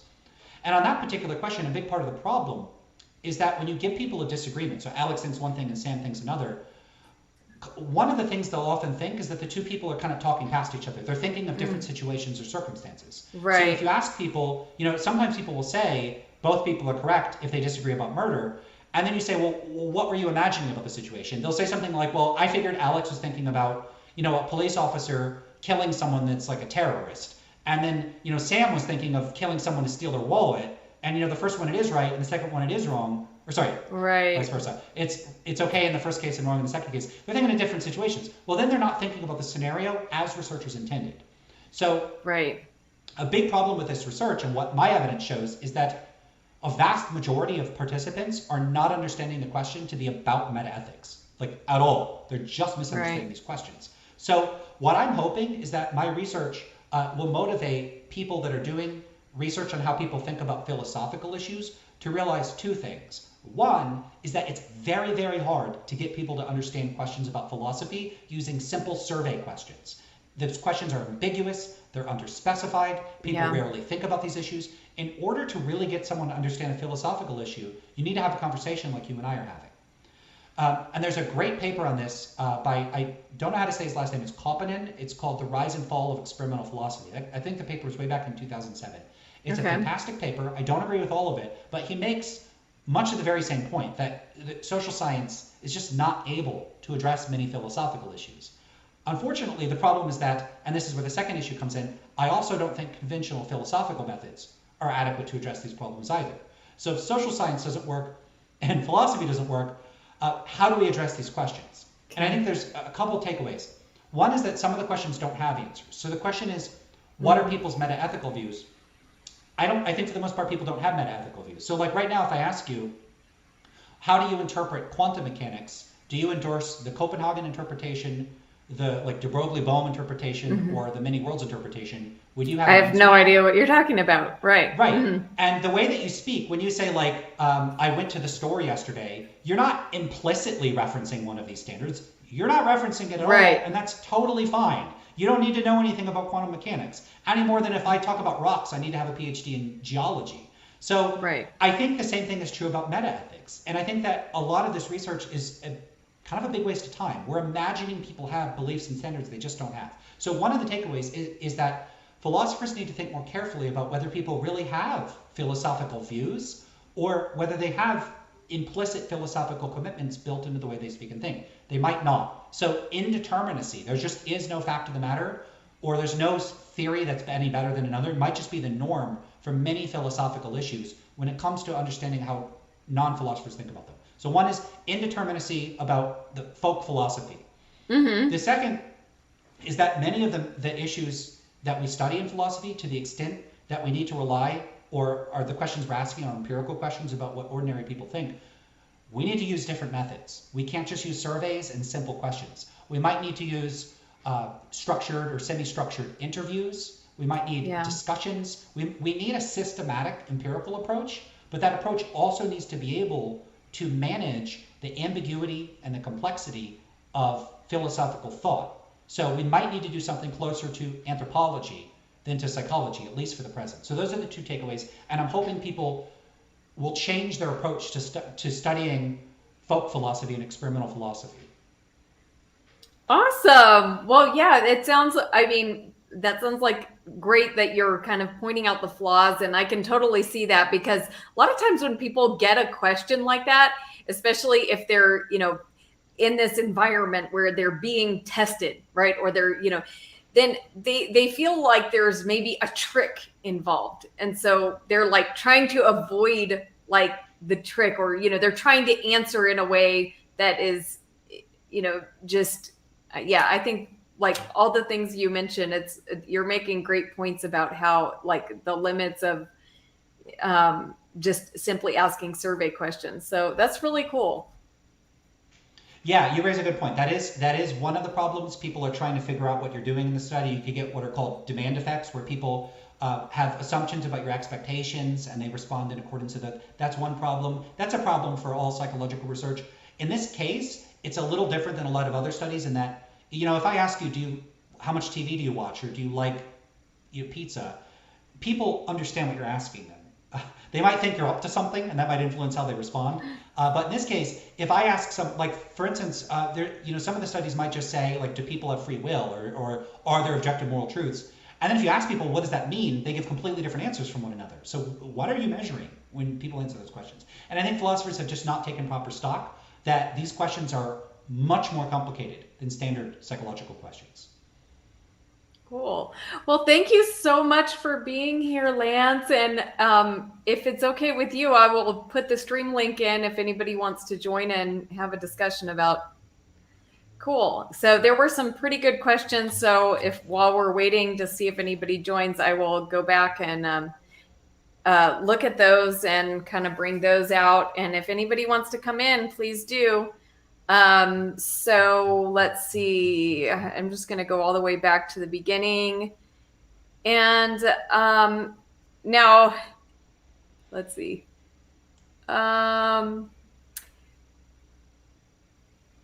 Okay.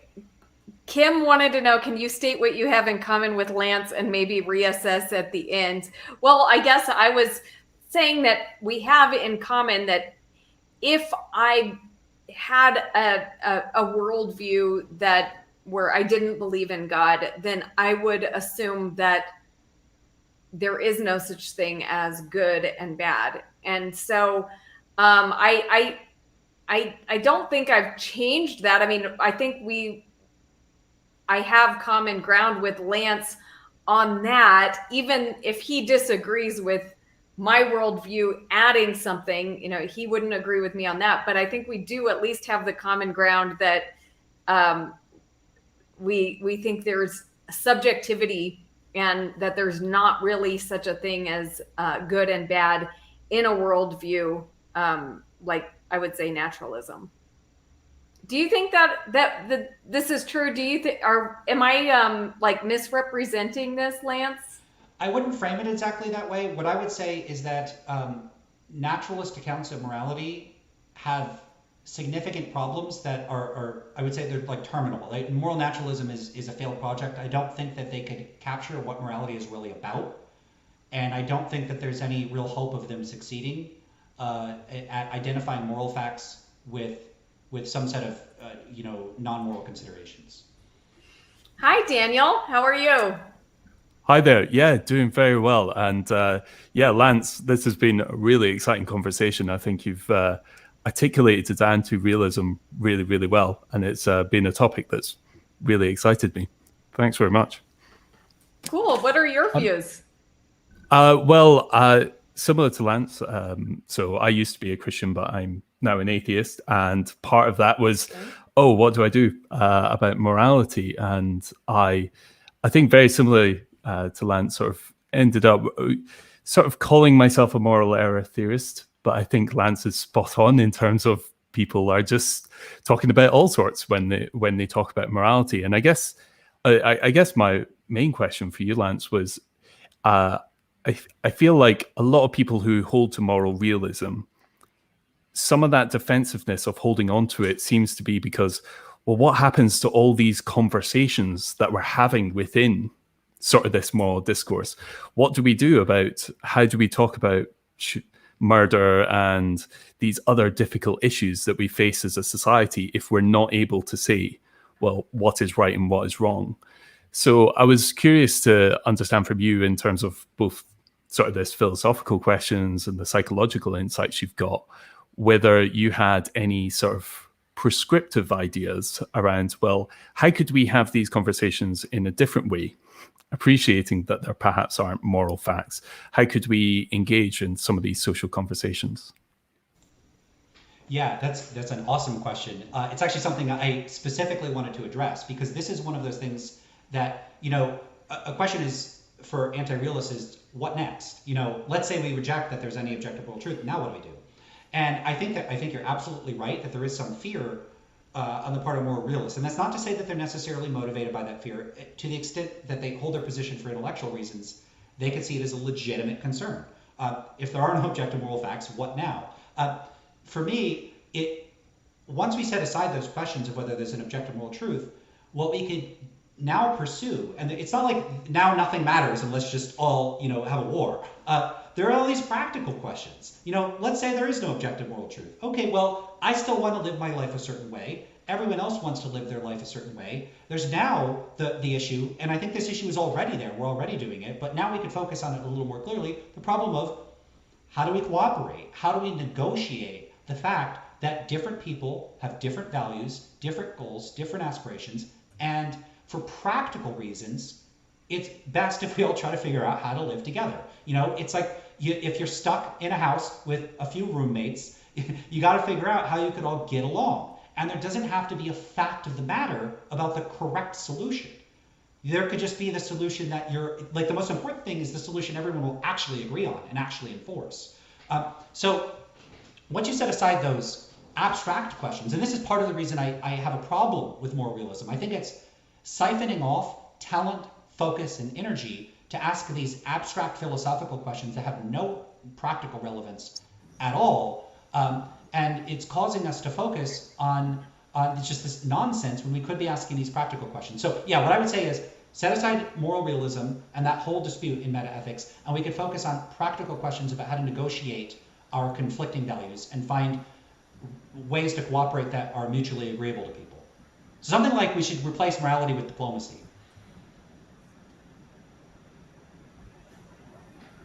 Hi, Danny. Hey, what's going on, guys? How are y'all? Good. Hey, how's it going? I think that there is something that you're on to, Lance, in terms of, well, one of my biggest problems is that it seems like if it's moral, I should do it.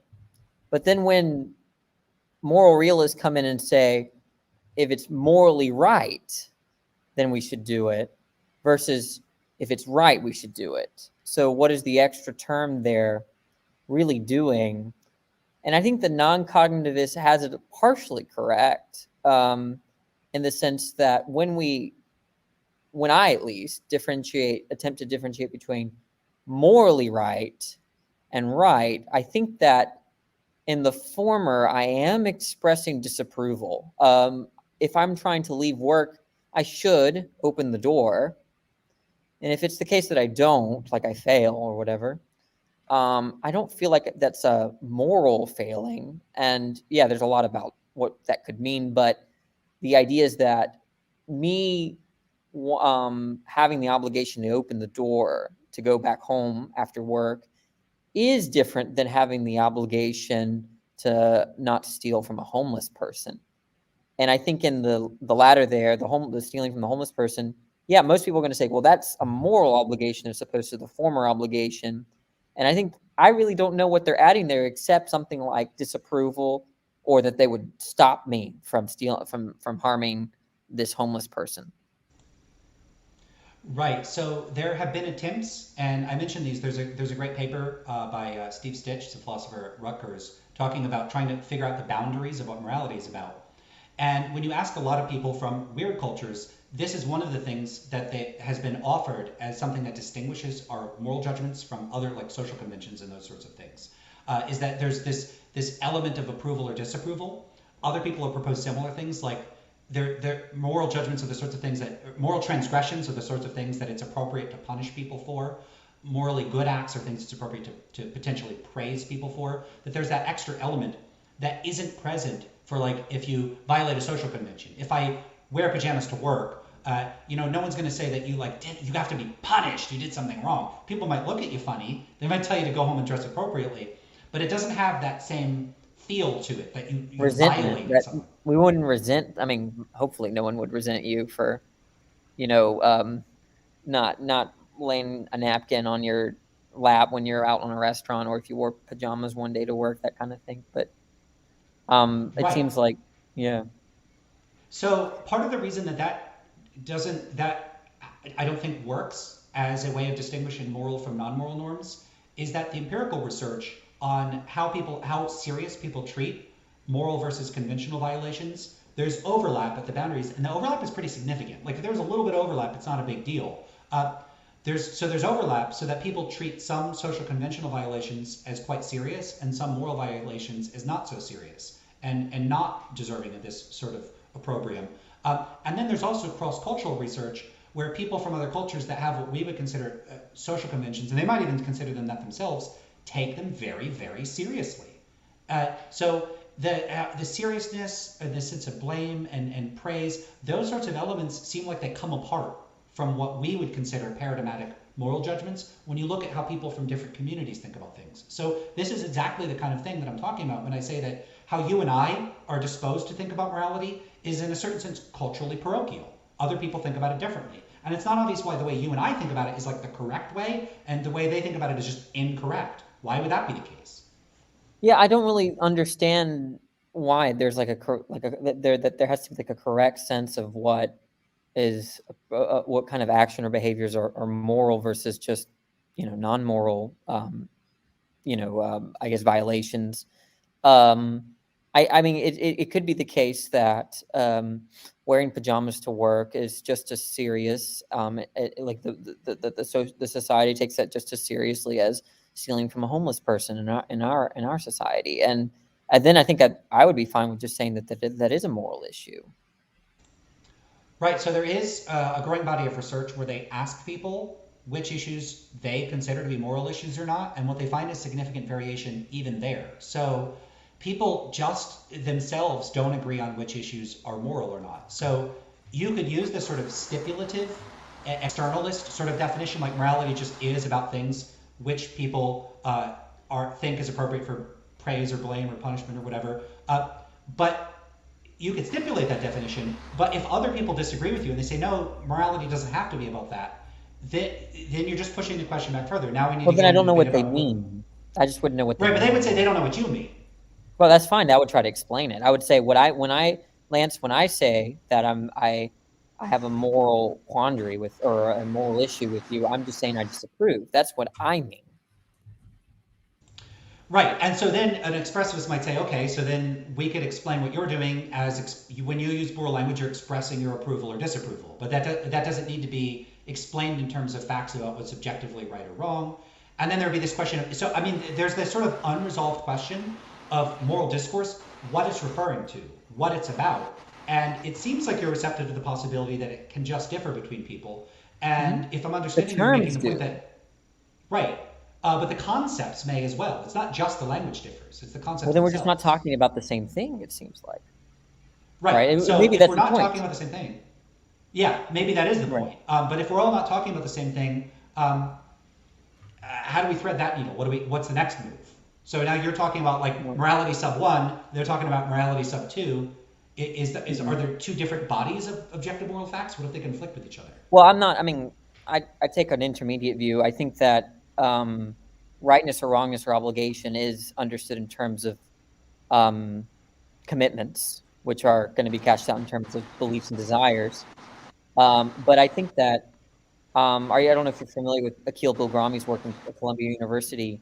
He's actually coming out with a book about moral psychology. So I'll let you know if it's worth reading. But he's one of my favorite philosophers. He thinks that those obligations or those commitments ought to be differentiated from value properties. And so he kind of takes almost takes McDowell's and David Wiggins's view and runs with it. That the distinction between that what the world demands of you and then your motivation to act. I would have to hear more about it to have an informed view of that. I don't know if you want to say more about it. There's a way to summarize that. I'm not sure how to handle that. Yeah, well, the idea is that I think one of the questions Rebecca was trying to ask is that we constantly predicate things of objects, like leaves are green, the car is red, and it seems like we're attributing that property to that object. But in the case of moral discourse, at least under your view, or maybe I'm not understanding your view, so you can correct me.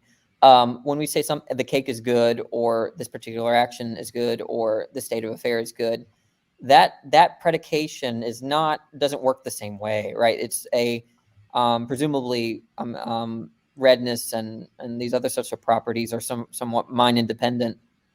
But when we say the cake is good, that's going to be a kind of the truth conditions there are going to involve my agency or someone's agency. And so there's a difference between when we say the car is red and it's a good car, right? And I think that Bilgrami wants to say that no, well, actually, we are predicating a real property of goodness, but that doesn't really have to do with that. It's not going to be identifiable with our commitment to, and our commitments are like our beliefs and desires are what lays the foundation for obligations of what we should do. So I think to wrap it up, the idea is that what Bilgrami thinks is that if I desire to eat cake, that is just identical to the belief that cake is good. And you can fail with respect to that belief, which leaves room for a realism. Yeah, I guess I would just wonder what it would mean to say the cake is good. Good, and what does that mean? There would need to be a deeper analysis of that. Probably. One thing I would say about that is I'm not saying when people say, murder is wrong or cake is good, that they're committed to the attribution of certain types of properties to those things or not. I think that question presumes a couple things. One is it presumes that the meaning of the moral claims is heavily borne by the presumptive semantic analysis of what they're saying, and I don't think that that's true. And the second is that I think that there's a sort of presumption that people are, when they're making these claims, that they're trying to assert that something's true about the world. So, I mean, there's a presumption here that people have they're applying like a correspondence theory of truth, that they're implicitly committed to one. There's been a little bit of an attempt to research that by someone that works in metaethics, Thomas Polsler, and I think his colleague Jen Wright. And she's done some really cool work on this, he's done some work on this, and they have some stuff where they've tried to figure out whether people subscribe to a correspondence theory of truth. It's been inconclusive. They haven't really been able to figure it out. But I suspect that a lot of the meaning of when someone says murder's wrong or cake is good is pragmatic. And what they're trying to do isn't, like, it's not like when I say murder is wrong, that I'm just trying to state facts. I have some social goal in mind. And so in the real world contexts in which people use moral language, it's almost always embedded in some social situation where the person has some goals that they're trying to achieve. And the way that people use language isn't like, there's too much emphasis in among moral philosophers on the semantics of the language. They're trying to figure out, what does that sentence mean if you extract it from that context? It might not mean anything. That might be the wrong question to ask, what it means absent the context. Its meaning is almost entirely, I think, hinges on the context in which it's uttered. And what might really be going on is the reason the person's saying it is because they want to look good. They're trying to like signal their value as a social partner. Or they might be trying to say something's wrong because they want someone else to look bad. Or they might want to feel good about themselves. And so like the actual role of the utterance is not really about asserting anything that corresponds to any metaethical theory. It's something that corresponds to some social goal that just isn't even a part of this entire discussion. And I think that there's a failure to appreciate, if we're going to look into what people are doing when they engage in moral discourse, we need to actually look at moral discourse in the real context in which it occurs, and that context needs to figure into our explanations. I mean, we might disagree on some stuff, but I think where I do agree with you is just take the murder example, right? I mean, if I'm sitting in my analytic chair, right, I might just say, well, there's a difference between murder and killing.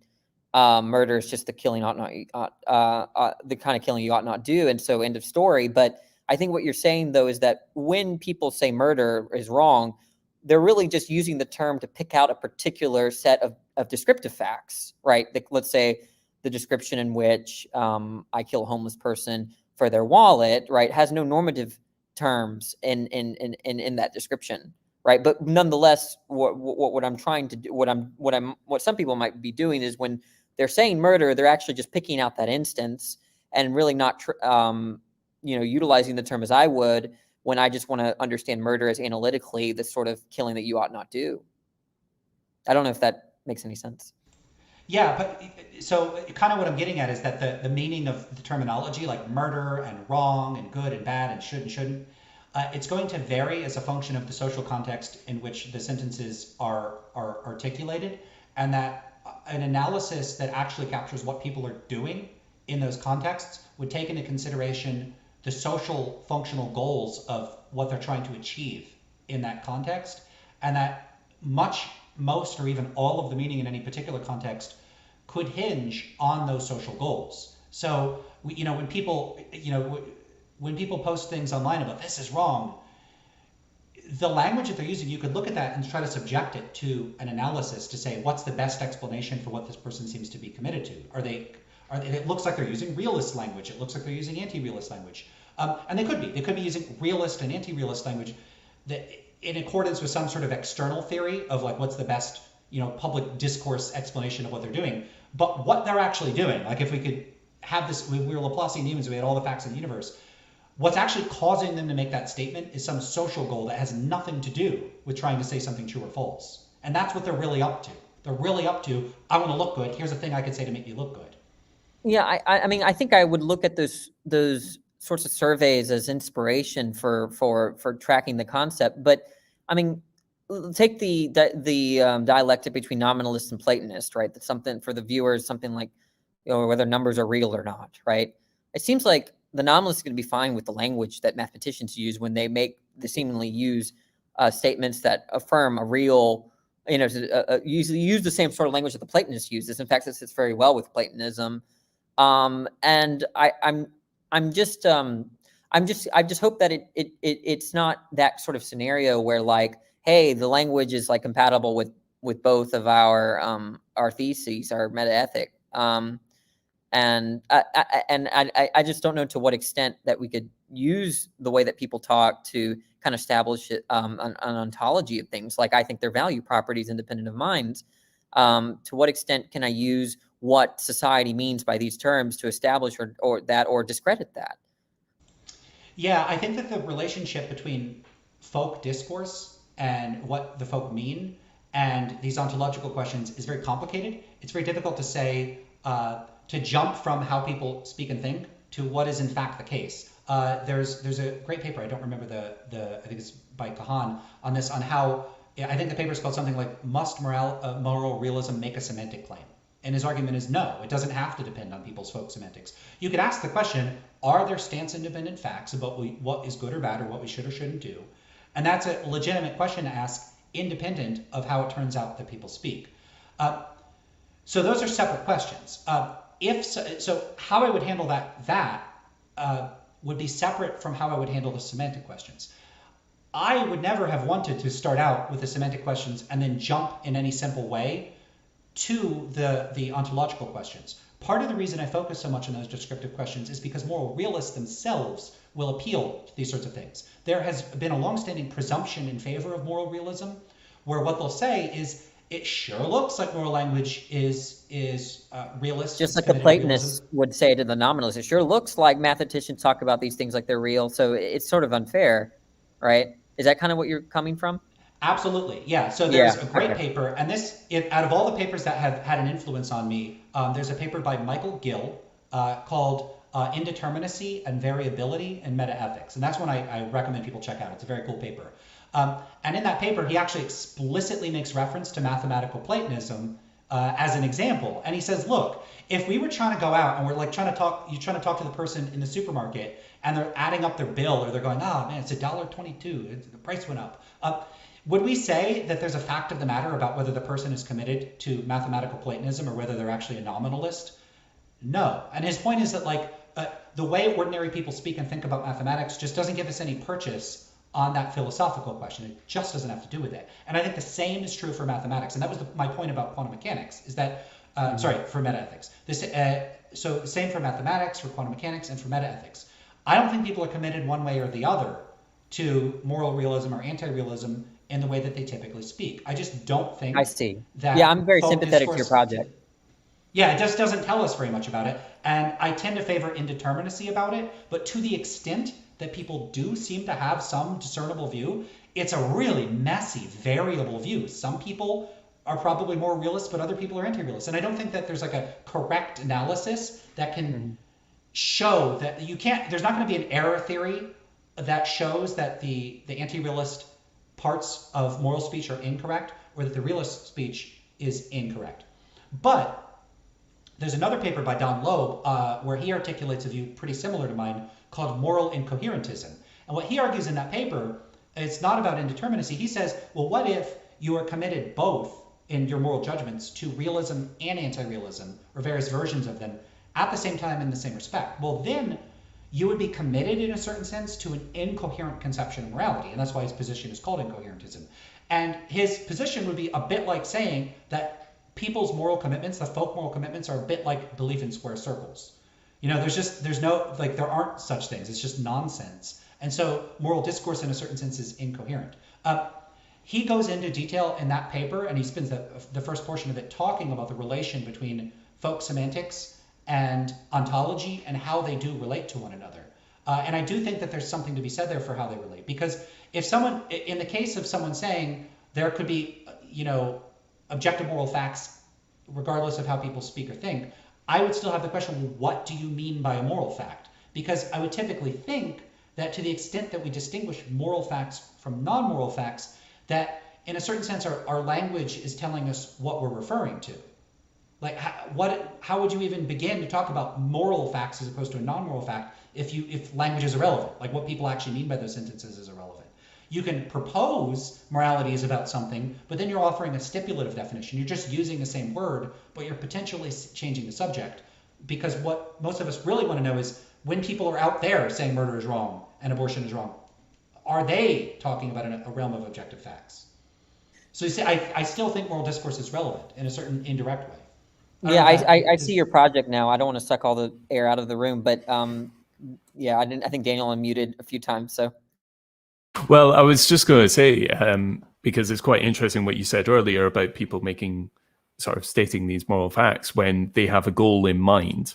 And I guess I was just going to say, well, is that not the case every time someone opens their mouth? That there is still sort of an intention, a goal coming out of that. So actually, does that tell us anything about moral discourse, or does that just tell us something about discourse as a whole, and is actually entirely disconnected from whether someone's stating a fact or just stating an opinion or just stating this incoherent idea because they think by saying that it will achieve something that they want to achieve? Yeah, I think it's largely a matter of degree. And so what I'm not trying to say is that in every single case, when people are making moral claims, that they have exclusively social goals that are totally unrelated to making claims about what's true or false or anything like that. I think it's likely the case when people make moral claims that in certain instances they are reporting their subjective standards or the standards of their culture, or they're trying to make claims about like mind-independent properties, or they're trying to express their emotions. I think people are doing all of that in a varying, messy, and diverse respect, and that is part of the meaning of what they're saying. I'm not saying there's like no semantics or that couldn't intrude on or play a role in the pragmatics of what they're saying.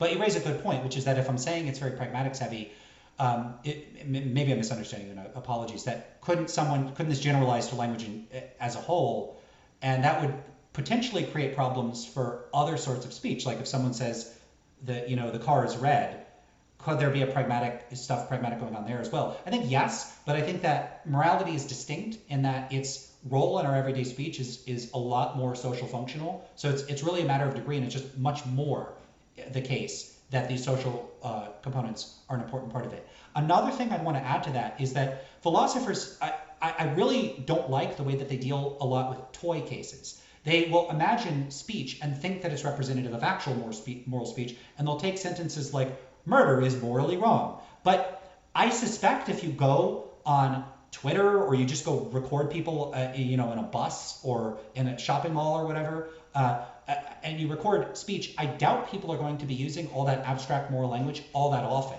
I suspect instead they're going to use a lot more thick moral terms, so to speak. They're going to be saying stuff like awful, terrible, gross, mean, cruel, vicious, dishonest. They're going to use a lot of terms that have a lot more descriptive content loaded into them, and that are much more contextually specific and relevant to the social circumstances that they're in. So I'm not even sure how much of this type of moral language actually occurs in everyday life. But to the extent that it occurs, it's the sort of thing you would want to use like a recording device or something, and you have to analyze, thousands of hours of actual speech to get a sense of how people actually speak about morality. What you would not want to do is just come up with ideas in your head and then extrapolate from like whatever you happen to come up with, because there's so many biases that could come into that. There's the availability heuristic. Whatever happens to come to mind is what's the stuff you're going to focus on. It's not necessarily representative of the preponderance of everyday moral speech. You're going to have motivated reasoning, so the kinds of thoughts that will support, the kinds of sentences that will support your analysis of moral discourse, those will more readily come to mind than ones that don't. So the methodology philosophers take to approach this stuff, I really got to keep emphasizing, they got to be more empirical about these questions if their goal is to understand actual moral speech.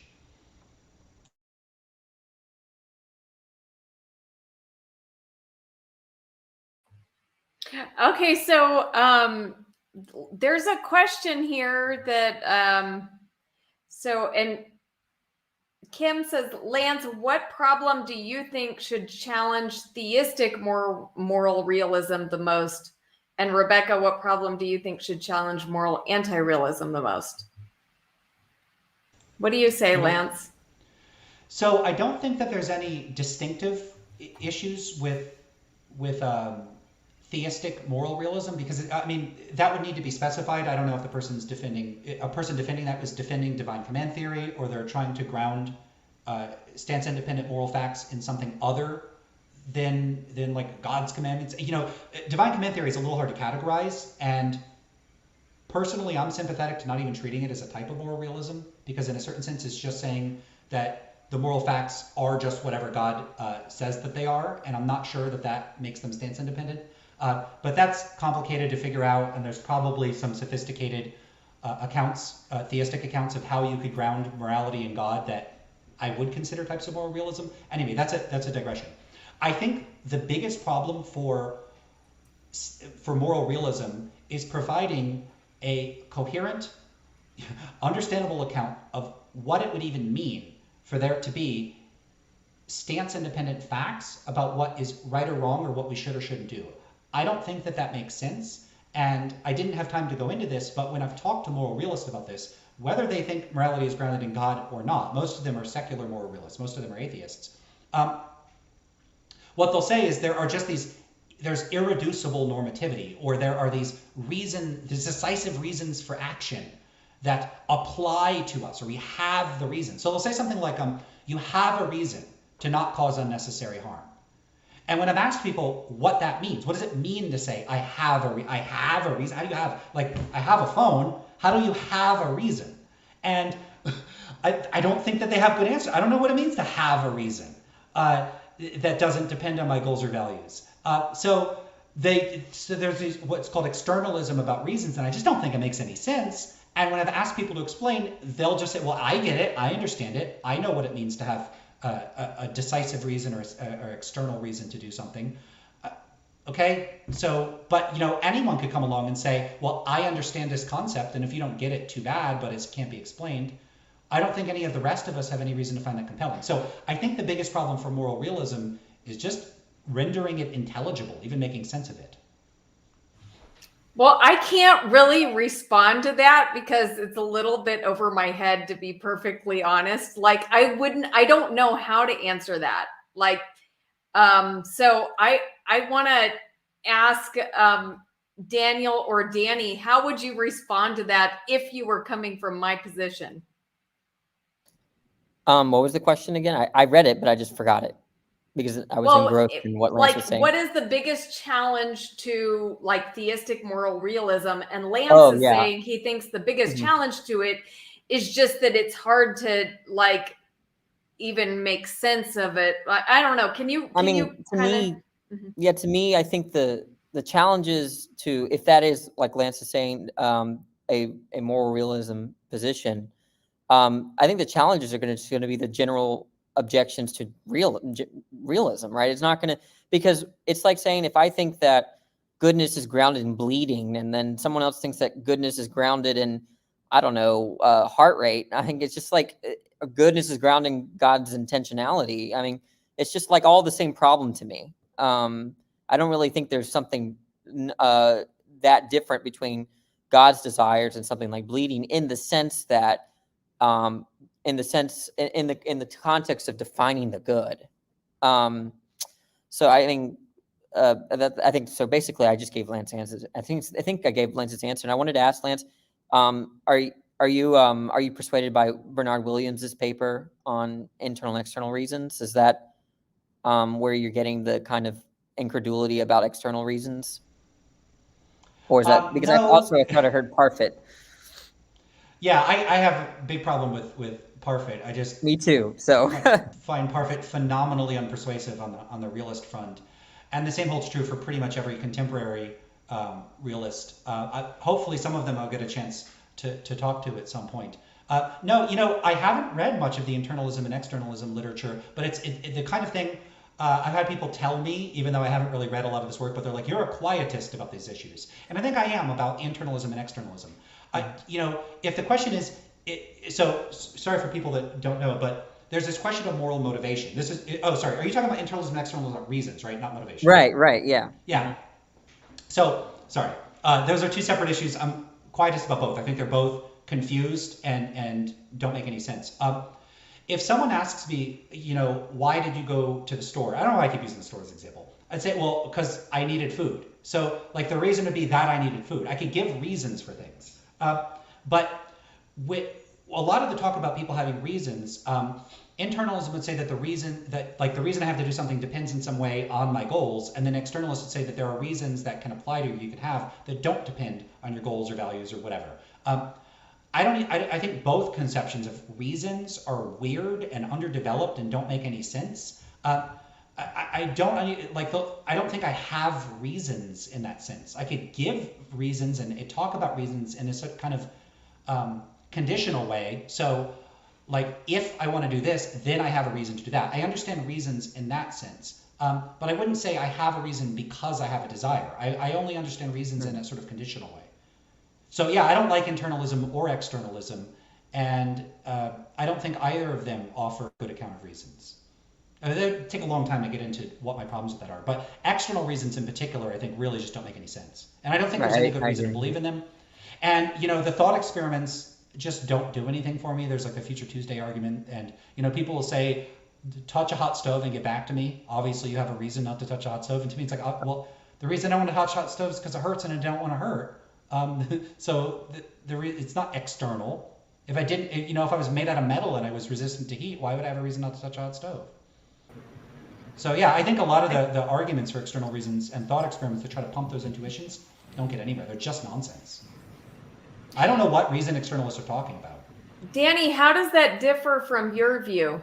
Oh no, I agree with him. I don't accept external reasons, but he's pushing the skepticism a little bit further and kind of wanting to understand what it would mean to have an internal reason. And I just understand internal reasons in terms of commitments. Now, of course, then what is that, right? If it seems like though, if I have a commitment to X, right, like there's like I have a reason for it or I should do it. To me, these are all near synonyms. And then I understand commitments in terms of how I view the world, what I take to be true, and what I take my belief about how the world, what I want the world, what truths I want actualized. But that's all I mean by an internal reason, is that it's some kind of commitment as a function of my views.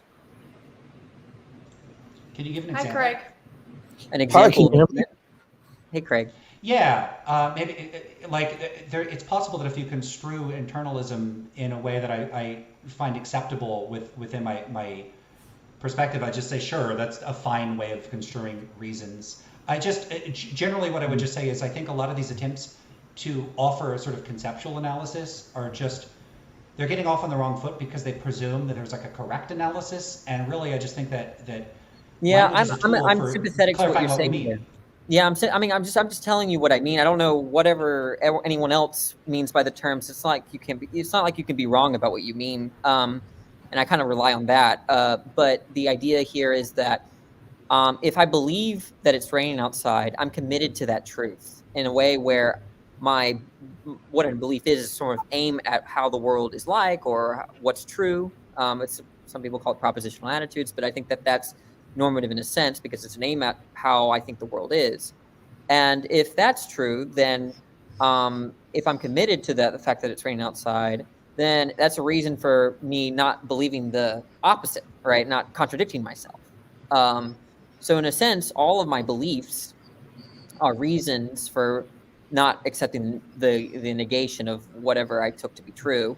And I take desires to be a subset of belief in that. What a desire is some kind of commitment to what is good. So that's how I understand commitment and reason and all of the lot. Yeah, I would use the terminology a bit differently. We would have to cash it out. Yeah, I some of the stuff I've read on internalism I haven't been a big fan of. What you're saying sounds a little different than what I've read. So we're probably have pretty similar positions, and we just are using terminology different. And it would that's how it take seems a while like. That's to sort what of it usually is, right? A lot of these disputes are not really substantive. Yeah, this is. I think that there hasn't. There was all these quietists, and there was ordinary language philosophy, and there's all these people saying a lot of philosophical issues dissolve once we're clear on what we mean. And I think that that's kind of passed by the wayside, and people don't focus on that very much anymore. And I think that it was premature. I think that we should go back to taking more seriously that a lot of these philosophical disputes are not substantive. And I wanted to. I actually look at moral disagreement in that way too, because I take a different view than you. I think that there are value properties, but I think they're perceptual.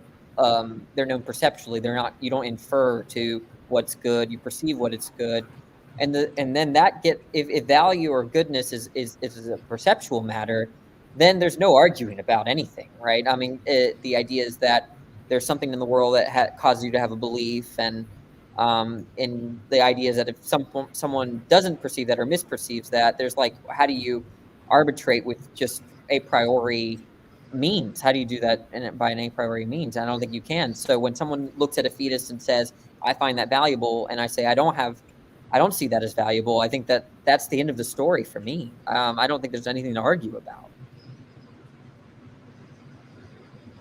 Yeah, I don't have any dispute with that. Craig, do you want to say something or ask something? I kind of got thrown off. Can you hear me? Yes. Okay, good. I'm on my laptop, so this is the first time I've ever tried that because I was getting bounced out on my phone. So this is the first time I've ever actually been able to successfully be on your open stream without, for some reason, disconnecting. Mm-hmm.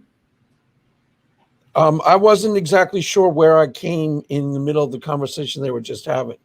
So I don't really have anything to say. I think I disagree with Lance altogether, but whatever they were just discussing, I wasn't really clear on because I just jumped into it. Okay. Well, I think they're kind of talking about stuff that it's a little bit like I don't quite understand it, so I just that's my fault. I'm asking Lance, like I'm bringing in like stuff that philosophers only talk about in their closet.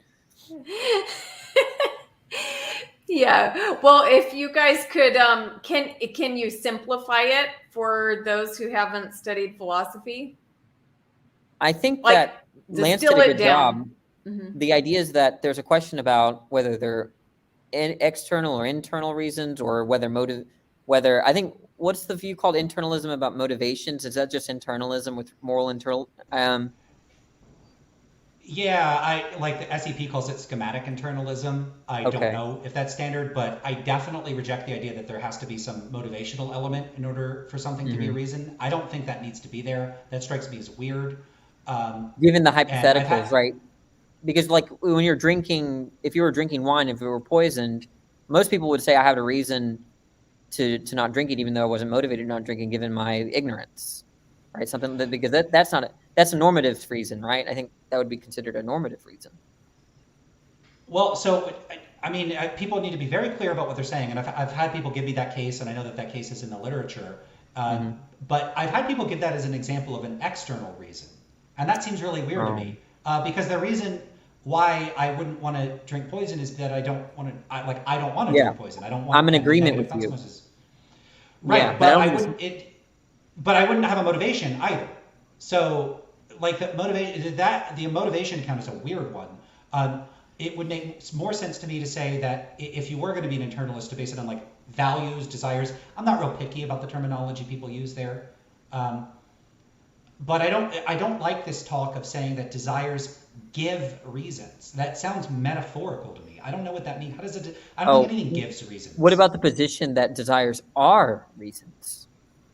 That also seems weird. Why use the language? Why not just say, I desire X, and you could say something like, if you desire X, and like X is happiness. Like, so if you desire health, then it would be consistent with that desire to not smoke cigarettes. Like you could just speak in terms of conditional descriptive claims, and I think that exhausts everything there is to say about these questions, and you never need to use that reasons language. You can stipulate internalist reason language as a way of construing it, but I don't think that that's like a correct analysis of reasons. I don't think it captures the descriptive claim about how people use reasons talk. So like philosophers are welcome to come up with revisionary or prescriptive claims about how we ought to use this terminology. That's totally fine. But I don't think there's a correct analysis of concepts. I don't think that's how concepts work. Concepts are subordinate to our dialectical goals. The concepts aren't floating in a Platonic realm for us to discover what they really mean. It just seems ridiculous to me. Yeah, go ahead, Rebecca. No, go ahead. Yeah, I think that going back to what we were saying, right? If we have different concepts, then it seems like we're talking past each other. I think that how I understand conceptual disagreements are if you agree on your concept and then you falsely, you kind of fail with respect to your commitments, right? I mean, if I stipulate that I take good to be X and then I contradict myself given that stipulation, then I think that's when there needs to be conceptual revision, or I need to revise my views. But I'm really interested that what do you think about the view that intentional states are normative states? Can you tell me more about the view? I don't like to just go off of whatever comes to mind when people tell me. I'm sorry. Yeah, that's well, it's hard to really cash out normativity, like a broad sense of normativity. But for the viewers, just really quickly, here we're expressing the notion of odd, good, bad. Sometimes people want to include stuff like desire, reason. But the idea here for me is that what normativity seems to, in line with your view, it seems to be something to do with a stance, right? That there's a standard, right? And so then that pushes back the question, exactly what is a standard, right? And I think that it's a standard if and only if it creates the possibility of success or failure.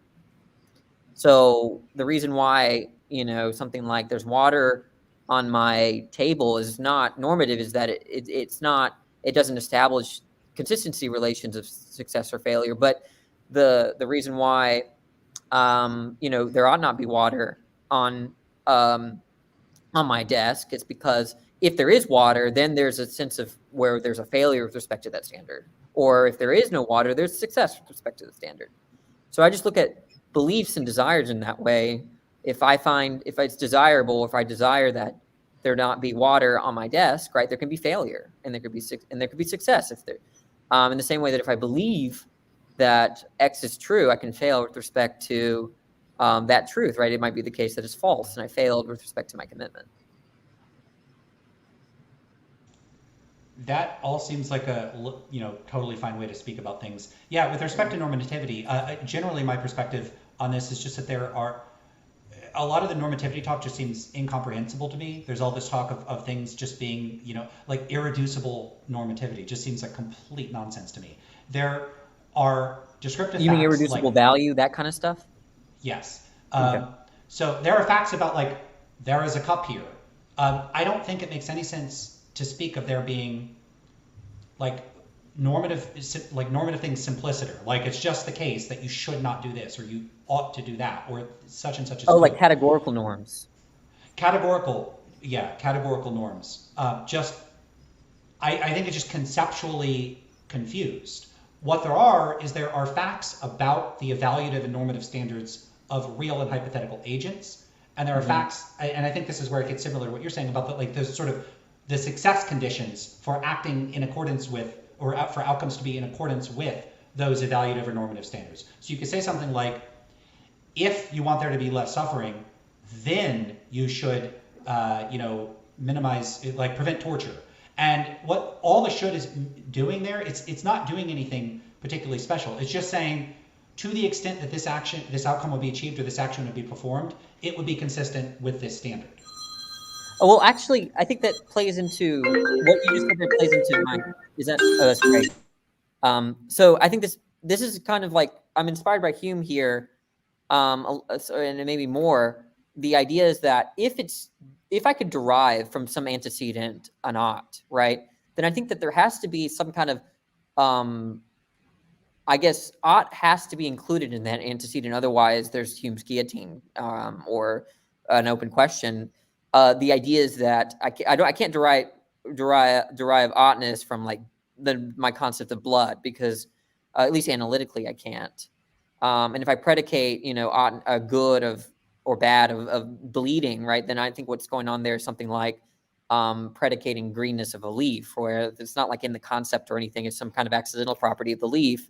But what I'm trying to say is that if it's the case that I derive analytically goodness or oughtness from some antecedent and conditional, then I think that it's got to be present somewhere in that conditional. So I think what's really interesting is if it's true that if I desire to go to the store, then I ought to go to the store, that means that, or it's good to go to the store, goodness has to be part of one of those terms in the antecedent. And I think it's namely desire, which is one of the reasons why I think things like desires and beliefs have to be normative, because we derive good, and at least I do. I don't know who we is, but at least I derive, oughtness or goodness from these sorts of antecedents and these hypothetical norms.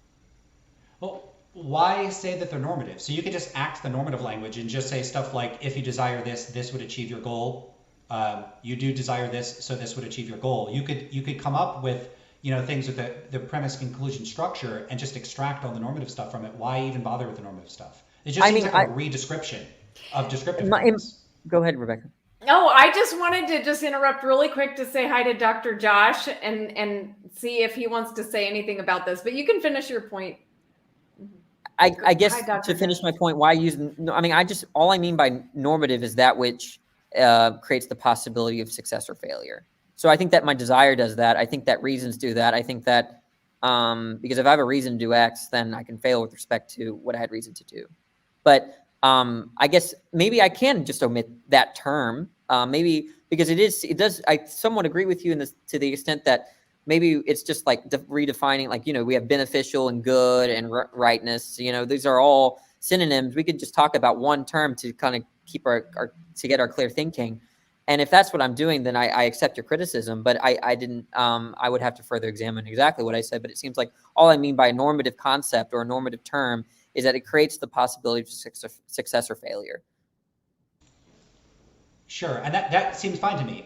What I would say is, what we end up getting into is just this practical question of how we want to go about talking, what we agree on as the actual phenomena, the stuff that exists. If we agree on our like ontological commitments are the same, we just agree here's how the world is. Then there's just the practical question: what should we say about the world? What's the best way of describing it?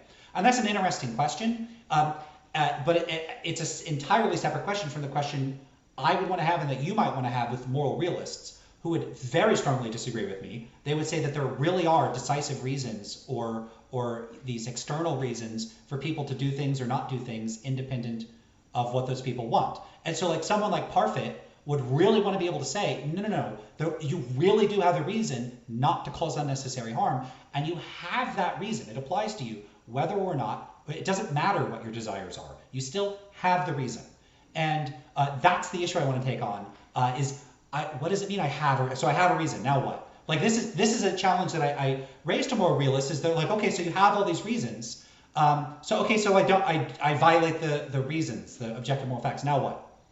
What happens? I'm not going to get struck by lightning. So like there's no implication to doing this. And what Parfit might want to do, because he wants to graft moral facts onto practical reason and say, well, you would be doing something irrational. You would be making an error of practical reason. Okay, then I reject your notion of practical reason. I still don't care. Like, again, no lightning. So these attempts to me just seem so obviously motivated by, like, he really, really wants to say there really is bad stuff. It's really bad. I really want to say murder is bad. Okay, well, whatever. There's no implications to someone not caring about that. It doesn't carry any authoritative force or motivational force. It's just this inert, it's just people piling words onto me that don't mean anything and have no substance. And this is not a reply to what you're saying so much as a side comment, but I had a friend go up to Parfit basically with your exact spiel, your rant. I wouldn't call it a rant. I think it's you're preaching to the choir here, but Parfit just told him, you just haven't grasped the concept, and that's the end of it. And it's just like, you're just like, did he say that to you, or have you heard them say that? Because no, that's what his okay. So he has this 1,000-something page volume on what matters, and when he deals with moral anti-realists, he just says that, like, Blackburn just doesn't have the concept. His way of handling is to just say, you don't have the concept. What does that even mean? Okay, well, what is the concept? So now I can have it. Can I pause you guys for just a second? I have to ask it. Do you guys Yes. realize you're live still, right? And like, Rebecca, Yes. did you get all that?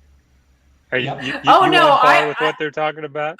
No. I'm sorry. And I love your little question that you put in here. This is so funny. Okay, I'm putting this up now. He says, question for the panel: how do you instantiate the grounding of the necessary precondition of the predication for the possible impossible possibilities of all being? Answer it, guys. Answer. Yeah, come on, guys. I don't know what that means. What? It's clear and circumspect. And this is what you guys' discussion kind of sounds like to those of us who are not, haven't read on this topic. But Dr. Josh, do you have anything that you want to add to this discussion? No, I sorry, I don't mean to sound like coming in criticizing. I'm trying to be funny about it, but like, I saw this stream on the way home and I thought, oh, this will be great because this is a topic that I know Danny doesn't believe me, but I'm interested in this aspect of philosophy, but have absolutely no training in it. And it really does sound like you guys are at a conference, after giving a paper, and you don't realize that there are other people, there are people here It's my listening. fault. I take responsibility. I'm sorry. Oh no, I know it is, but no, I'm just kidding. But, no, but I'm happy to take responsibility too. I'd actually be very interested because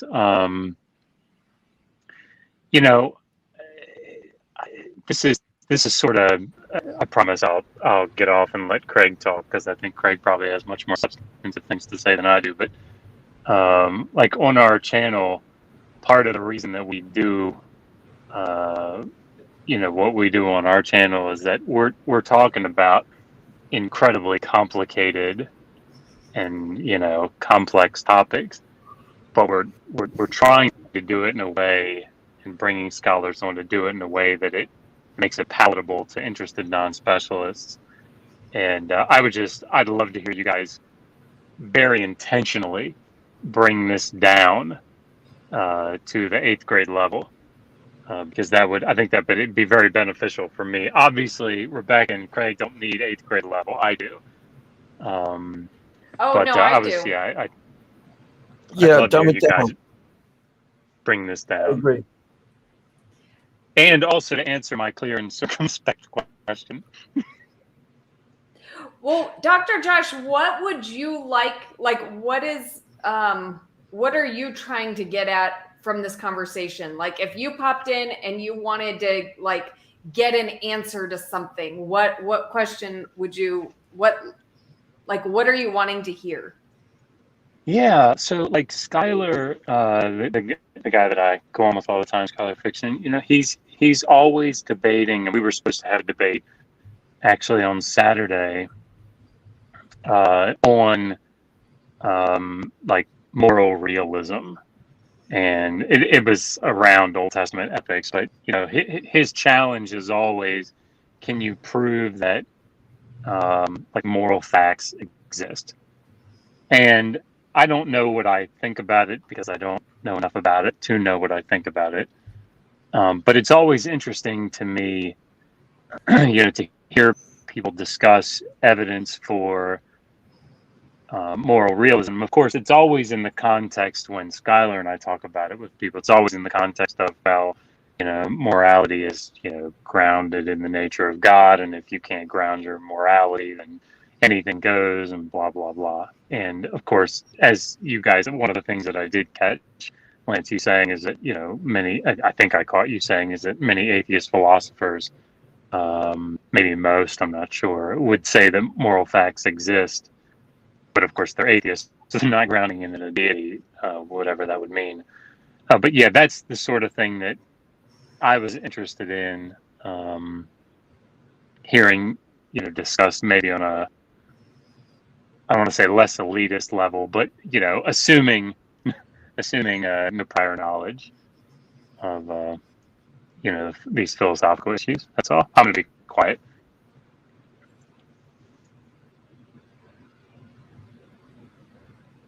Well, I think at the 8th grade level, I can answer for Lance and say he thinks that that neither theists or non-theists can ground their morals objectively. But I don't, I guess, fully understand the reason why.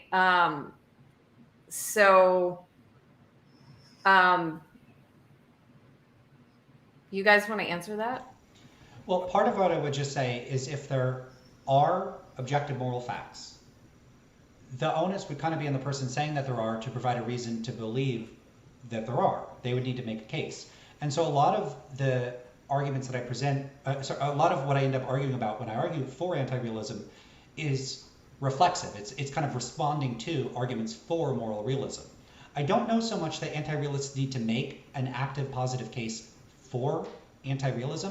Many realists, at least in the academic literature, would say that they do, because they take their position to be the default position. It's clear that there are moral facts. If you want to say there aren't, demonstrate that there aren't. And I recognize that would be an appropriate move in most cases. Like if someone says there's an external world, if you want to justify not believing it, the onus is kind of on you. And I don't mean to get into big issues about burden of proof stuff, but it's just that. I mean, one of the major reasons why I'm a moral anti-realist is that I think there are no good arguments for moral realism. I think all the arguments are just not very good. And I have yet to hear a good one. And many people have attempted them, and I've read every one that I could find, and they're just not very good. And that's the main reason. I have a couple of things to say that what you were talking about in the beginning, 2 questions for your position. In a sense, you're kind of correct that there are no good arguments, formalized arguments for moral realism, but that's also like, it's really hard to bring formal moral arguments or formalized arguments for like, how do we justify the fact that there are other minds? It's one of these really hard to define things that everyone sort of intuitively, automatically sort of agrees to. So like, how would you, what is a legal code? If you're a moral anti-realist, how do you account for a legal code where a state and a group of people collectively agree that murder is just wrong, just plain wrong, so wrong, in fact, that we have the right as a people to take away your rights to interact with the society because we have deemed you dangerous to others? I think there is a way to get at the root of like, you are violating things with people. I'm not explaining this very well, but like, let's take your example of abortion. Everybody agrees that murder is wrong. The nature of the disagreement is, where does that life actually begin? It's not like the people who are pro-choice are saying, you can take a child's life at 2 years old. They just don't necessarily think that the life begins at the same time that the people who are pro-life. But nobody's really debating whether there is an intrinsic right to have a life past a certain point, and murder is completely wrong. So I don't see the anti-realist position as actually coherent. I don't know if that jumble made any sense, but that's where I'm at right now. I kind of know what I mean, and I think it was pretty clear, but I understand that I struggled to say that clearly. I wouldn't be able to figure out what would be incoherent about the anti-realist position.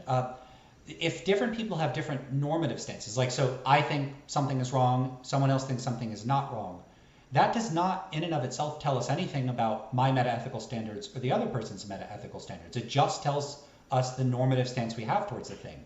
When it comes to abortion, I agree with you that a lot of the dispute would come down to what it sounds like you're expressing would be non-moral considerations. If everyone, like, for instance, if atheists thought that a fetus has a soul, then they might go, okay, yeah, we probably shouldn't be destroying the souls God created and once on earth.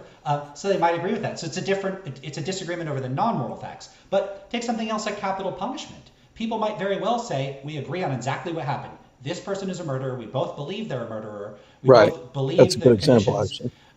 And then people would say, I think it's justified to kill them, and that person thinks it's not justified to kill them. Right. And in that case, I don't think there's a disagreement about non-moral facts. We agree on the facts, and one person thinks it's okay to kill, while the other person doesn't.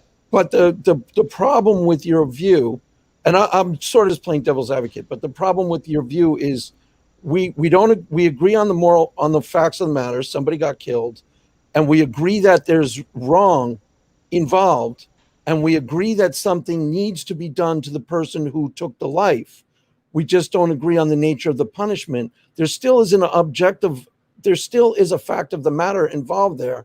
We're just disagreeing about the nature of what it might be, because it's so complicated. I don't see that because we disagree, there is no fact of the matter, because every society says murder is wrong, and every society deals to one degree or another with the moral transgression of murder and recognize it as a moral transgression. So there is an innate sort of moral intuition there, as far as I can see. And then what we are just hashing out is, I don't know if you ever heard Matt Dillahunty's moral stance. He always says, he compares it to a game like chess. If you agree about the rules of chess, then there are better moves for winning the game. If you're playing chess, there are objectively verifiable better moves that are going to help you succeed in playing the game. And then he will define morality as well-being. I don't see well-being as all that subjective.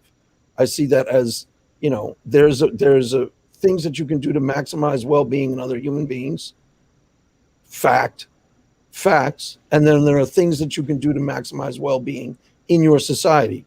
One of which would be like murder is bad for people in your society, something like that.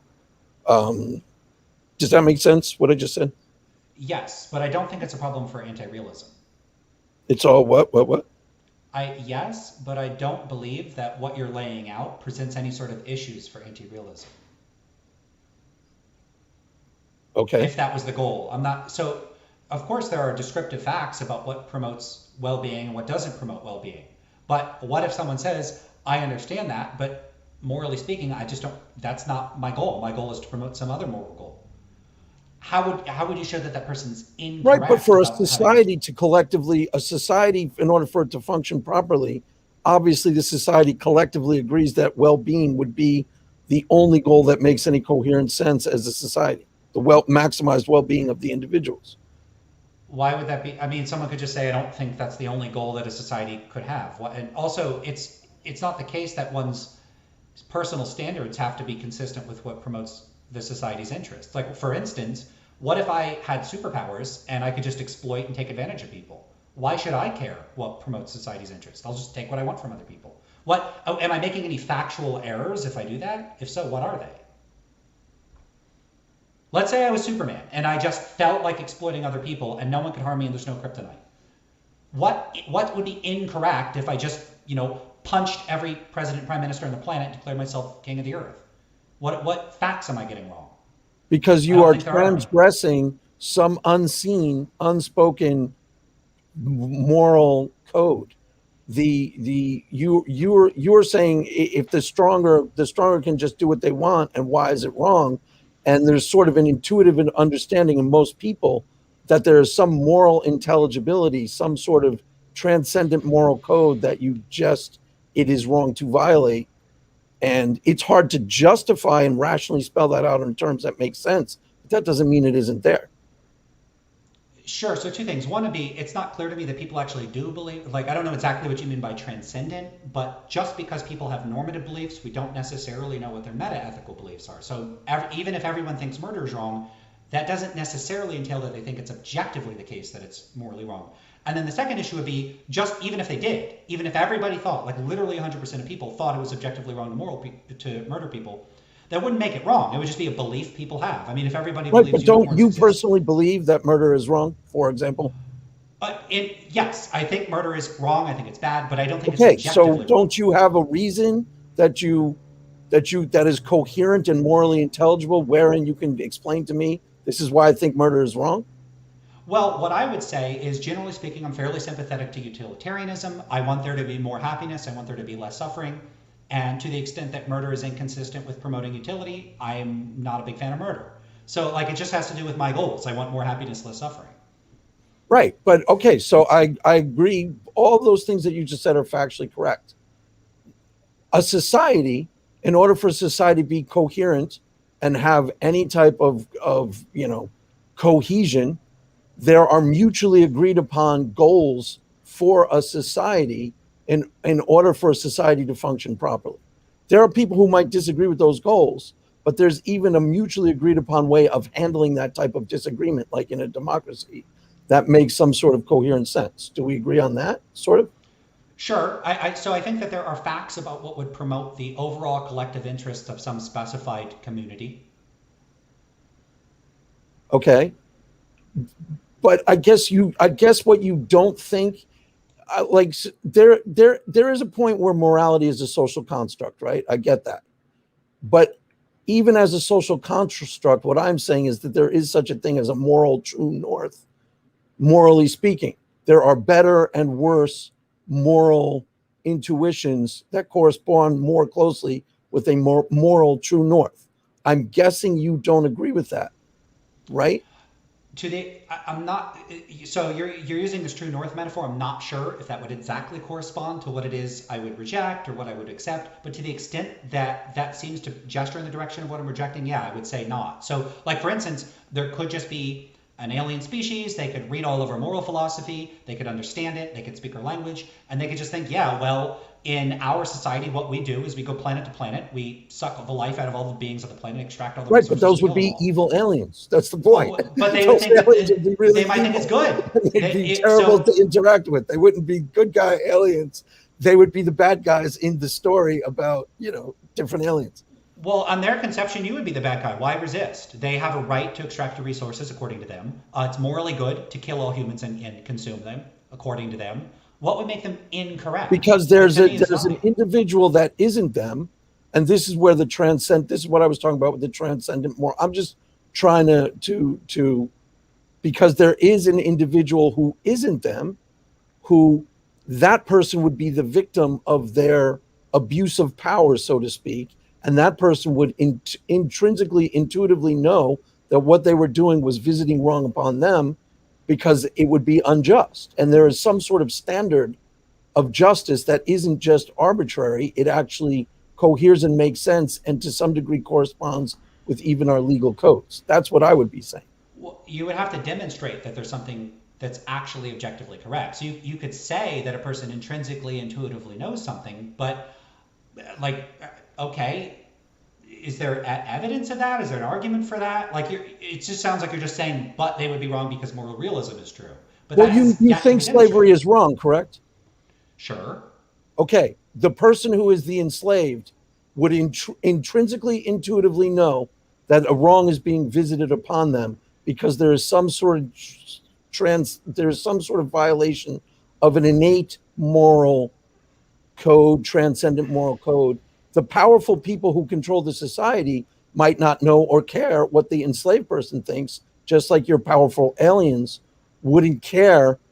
It's good for them that they go destroy other planets, but it wouldn't be good for the person on the other planet that they just... I think it was very similar to... Isn't that similar to your, Rebecca, your Star Trek guy thing? I forget what the name was, the Gandolfian or something. Ferengies? The Ferengians. Isn't that very kind of similar to what you were arguing with the Ferengians? Yeah, I'm on Lance's side here. I'm on Lance's side. But of course I am a moral realist, but because I believe in God. So Lance disagrees with me there. But I mean, like Danny said, when he watches people like me try to say stuff, it's like watching child's play. And, I don't, sorry, Danny. Wait, what? Then you're like, who are you? You're the No. murdering doll? What is that mean? Oh my gosh, I've been exposed. Well, no. I'm not. No, but because I have not studied philosophy, so I'm just kind of feeling. Oh, around child's it. play, meaning you're not, you're too amateurish in your presentation, not. Yeah, but I totally agree with what Lance is saying here, that so what if you care about well-being? So what if society cares about well-being? If I don't care about well-being, you guys want to pretend well-being is important, fine. I don't want to play your game of pretend. You have to give me a reason that it's actually important. And under naturalism, I don't think you can give a reason. I think I can give a reason, so and it's because God exists. Because God says so, more or less. And then people are they're asking me, well, do you believe in divine command theory? And I'm like, I just heard of that last week. I don't know. I mean, I just believe that God is good and that God tells us what's good. And so that is where we get morality. And so you agree with him because you think it sort of helps define Christian morality better. He's got, I get where you're coming from. It's complicated, but I get it. Yeah, I agree with him if naturalism is true. But since I believe in God, and I believe that there is a real grounding for morality. Now, he disagrees with that. He doesn't think that God adds anything to the discussion. So I'll let somebody else jump in. Yeah, curious what Nathan will be right back. Yeah. Yeah, I didn't hear hear any of the conversation, so I don't know. I don't have anything particularly useful to say in terms of what Lance had to say. In terms of the bit that I just heard then, I was trying to think of a good example for Craig of something where he'd have like commitment to an issue but wouldn't think it was grounded in something, to try and help sort of convey what the anti-realist position is. So maybe, and then I couldn't remember what the rules were of American football, because I was trying to think of a relevant example. Like, is there an offside rule or something? Yeah, there are rules. There are So offsides. There's a lot of different. Yeah, it's kind of like, but presumably, if you were watching a game of American football or something, and someone was offside, you'd think, right, now it's appropriate for the referee to get involved, and they're going to reset, the line of scrimmage or whatever is going to be in some different place on the field. I mean, I don't really know what I'm talking about because it's American football. Right. But the point is that there isn't like a fact of the matter about the way the world is that grounds that, right? It's actually just entirely dependent on these kind of conventions that people have. So maybe that would kind of help you understand. And if you think that's I right, understand the point. I just don't think even in the example that you're using, there is intrinsic to a game. Over time, people have developed the rules to maximize the flow of the game for a goal intrinsic to the game itself. They aren't arbitrary. But the game itself is just purely conventional, right? Well, in society, though, it isn't, though. They're maximizing the well-being of the members of society. But just in this case, in this case, though, like the case of American football, it's not like the rules of American football have to be that way by virtue of some like natural facts or some like platonic form of American football or something like that. Right, but even in that example, they've come to mutual agreements about, because you can't have arbitrary rules. You can't say offsides is incoherent things. When everybody lines up properly and the bell goes off, it's still offsides. It doesn't make any sense. There's still coherence and structure to the rules, and they're still intrinsic to maximizing the flow of the game. And they're developed over time because people have come to agree that, like, let's take baseball, which you probably know better and be easier to talk about, or soccer even. I don't even know if I do, but I guess the point would be, like there wouldn't be an issue though. You could come across, say, an alien civilization, right? And there's this stadium, you're like, oh wow, there's aliens, this is pretty cool. They teleport you there, and then someone's, you make friends with one of these aliens, and they're like, oh, you're my first human friend. Let's go and watch a game. Let's watch a game of schmutball or something, right? I mean, that's not, it kind of sounds like the first part of that word is smut, which is unfortunate. But schmutball, where the offside rule is like the opposite or something. And you'd watch that and you think, hey, that's different to how we've played it, but you wouldn't be like they've made some kind of factual error in playing the rules differently. No, of course not. No, I totally agree with that. But even in their game, there would be rules that are coherent and make sense, so that there wouldn't be these incoherent rules from outer space that were arbitrary. In society, a coherent society, assuming You've heard the Matt Dillahunty chess analogy, right? In chess, but I don't think that's a good. I don't think that is a good way of grounding like moral realism, because I think that the rules of chess are purely you a moral realist? You personally? Yeah, I lean towards moral realism. Yeah. So what are you grounded in? I'm willing to hear a different. Well, I'm not really sure, to be honest. I mean, I have no idea. I'm pretty agnostic when it comes to a lot of these like what but your moral intuitions are, like you were saying, even some of the intuitions that were the reasons when you were leaning Christian at one point, that you thought correct moral intuition to help other people. I think the thing I'm trying to draw out though, Craig, is that like I don't think that there's these sort of knockdown examples to Lance's theory that you can kind of point to when he's got like commitments to certain like particular cases of morality where he's got, you know, he doesn't like, I don't know, people who drive on the wrong side of the road or something. It's like, well, that, you know, it's dangerous, or they speed.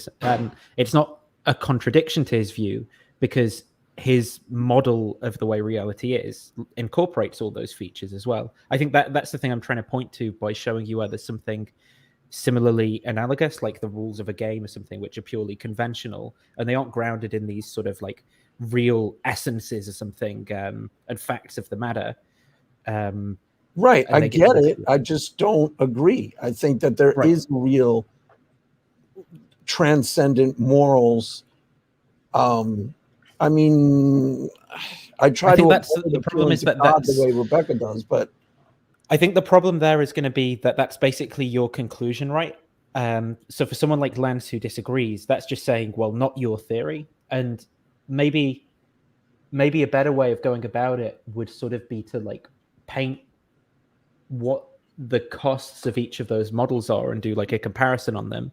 And that probably, I mean, and then if there wasn't anywhere where your model sort of won out, then you'd probably have to be committed to the other model, right? But if there was somewhere where your model won out, then you could point to that and say, well, here's why I think that this is a better model, and you should adopt it. And maybe Lance would disagree on that point with you, but I think that's the direction the discussion would go in to be fruitful, rather than sort of saying, but moral facts really are real, you know, like that's just kind of reasserting.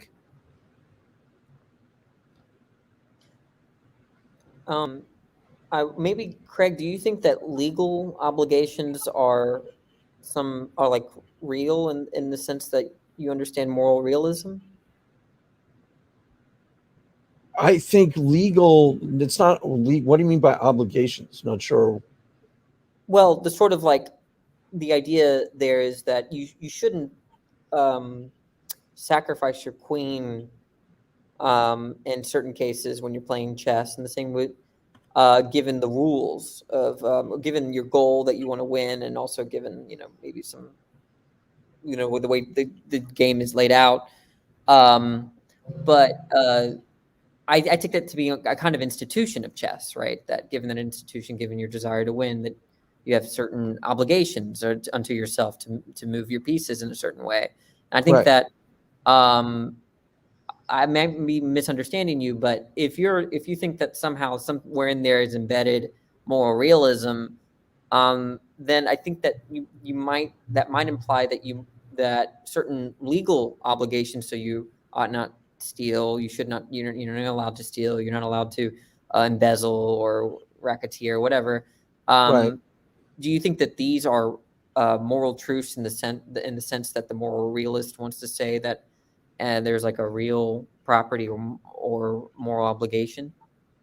I think that they correspond to real moral intuitions that are basically universal in nature. There's no such thing as a society that says murder is just fine, irrespective of how I feel about somebody. I don't have the right to take their life.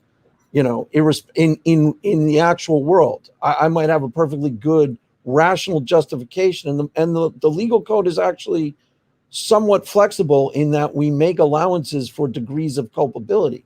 So like, you know, you let's say, God forbid, one of you messes with my wife. I may be like morally justified in killing you, but not legally justified in killing you. There's a difference there, but there's an intrinsic, you have a right to live free from harm from me, and I have a right to live free from harm from you. And an intrinsic, these things are mine, you don't have the right to just take them, that we construct our legal codes on an intrinsic moral intuitions, or whatever you want to call them. I think they correspond roughly to truth, to discovered truth. Yeah, that's what I would say. There's a couple things to say, though. I mean, first, it really depends what you mean by murder, because there are many cultures, and especially if you look at societies, you know, many thousands of years ago, they had a much stronger in-group, out-group mindset, and it might be perfectly fine to enslave, slaughter. I mean, there's countless instances of people just totally massacring people from other societies, not caring about them at all. So they might have had rules against murdering people within the group, but they certainly did not have rules against murdering people outside the group. They might even think it was actively good to Right, massacre but you're people not for the saying that truth. they were right, are you? To do No, that. what I'm saying is, I mean, one of these things is you're saying that there's these sort of human universals. I would question whether there are, but the second is that it doesn't really matter. I mean, why would it matter if everybody agreed with something? That doesn't make it true. So like right now, in principle, a meteor could strike. It could kill everybody except people that happen to like Coca-Cola more than Pepsi. It doesn't mean that Coca-Cola is like objectively better than Pepsi. You would just have some fact. As a matter of fact, all people agree with that Coke is better than Pepsi. It doesn't make it objectively true. So like if Right, someone came along that you liked just, Pepsi, they but would be I wrong. totally understand that. But in the case that you just used, a long time ago, okay, people's moral intuitions were so hardened that they thought it was fine to go kill and enslave people from other tribes. You recognize that there was, in some sense, they were objectively speaking wrong to do that. I don't recognize that. Well, that's you don't live that way. I mean, you're not a What complete what do you criminal, and mean? you don't impose your lack of moral realism on other human beings. So Well, if I you don't have a understand what that child, you means. teach them not to steal and to be kind to the weak people, and you teach them, a sort of intrinsic, innate morals. I mean, you don't. I get what you're arguing for, but I don't think it actually corresponds to what you even in the example you just used. You think they were wrong to go kill people in other tribes and imprison them and enslave them. You think that was wrong. You just won't say objectively speaking wrong, but you do think it's wrong. You do Yeah, think it but was that moral my progress that we don't do that nowadays, right? I mean That's what I meant by morally speaking true progress north. with respect to my standards and values, but not progress in an objective sense. So there's nothing about having moral standards entails that they have to be objective in order for you to want to enforce or care about them.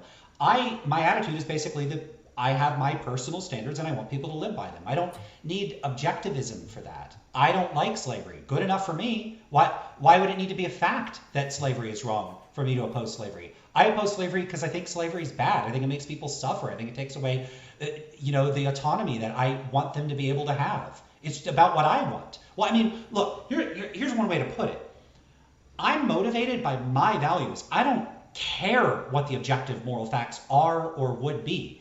And so you can imagine, what if we have this machine that you punch in a question, kind of like in Hitchhiker's Guide to the Galaxy, you type in whatever question you want. Instead of asking the meaning of life, you ask it moral questions. And you ask it, is slavery right or wrong? And it says, yes, slavery is okay. In fact, you should go out and enslave people. Well, and let's just say we know for a fact it's telling us the moral facts. Too bad. I'm not going to do that. I don't care about external, like these rules that have nothing to do with my values. If it turned out that it was or if God said to enslave people, well, no, I don't want to. I'm against slavery. It's Right, my but you values. personally are against slavery, but you're more the reason why on some senses you have to collectively agree that there's an objective fact of the matter is because let's say you were the slave owner who owned the slaves. That guy was totally cool with it. So there's got to be some form of collective agreement. Ask the slave, hey, is this system good and right and true? And the victim will tell you automatically, intrinsically, by what was visited upon them, no, it's violation of true justice. And you say, I feel I don't like it. I personally object to it because I think it's cruel and whatever. That's true. I agree with you. But in order to have an enforcement mechanism and everybody to collectively agree on things that are just intrinsically right, there has to be some sort of mutual decision as a society that this is wrong, even if that objective standard is, let's say, a fiction. Let's just say, for argument's sake, that's a fiction. It still needs to be there as a fiction. Otherwise, the slave owner says, I think it's good. I like it. He's evil. You say he's not evil? What's the difference between him and you? One of So you gets... there's a couple things. One is that this is just a practical issue. So if you're just saying, look, we all need to, in order for society not to collapse or for things to not be chaos, we would need to all agree on standards. Even if that's true, that has nothing to do with whether moral realism is true. That would just be a practical question about what is necessary to build an interesting societies. question. That's a different question, and that's an interesting one.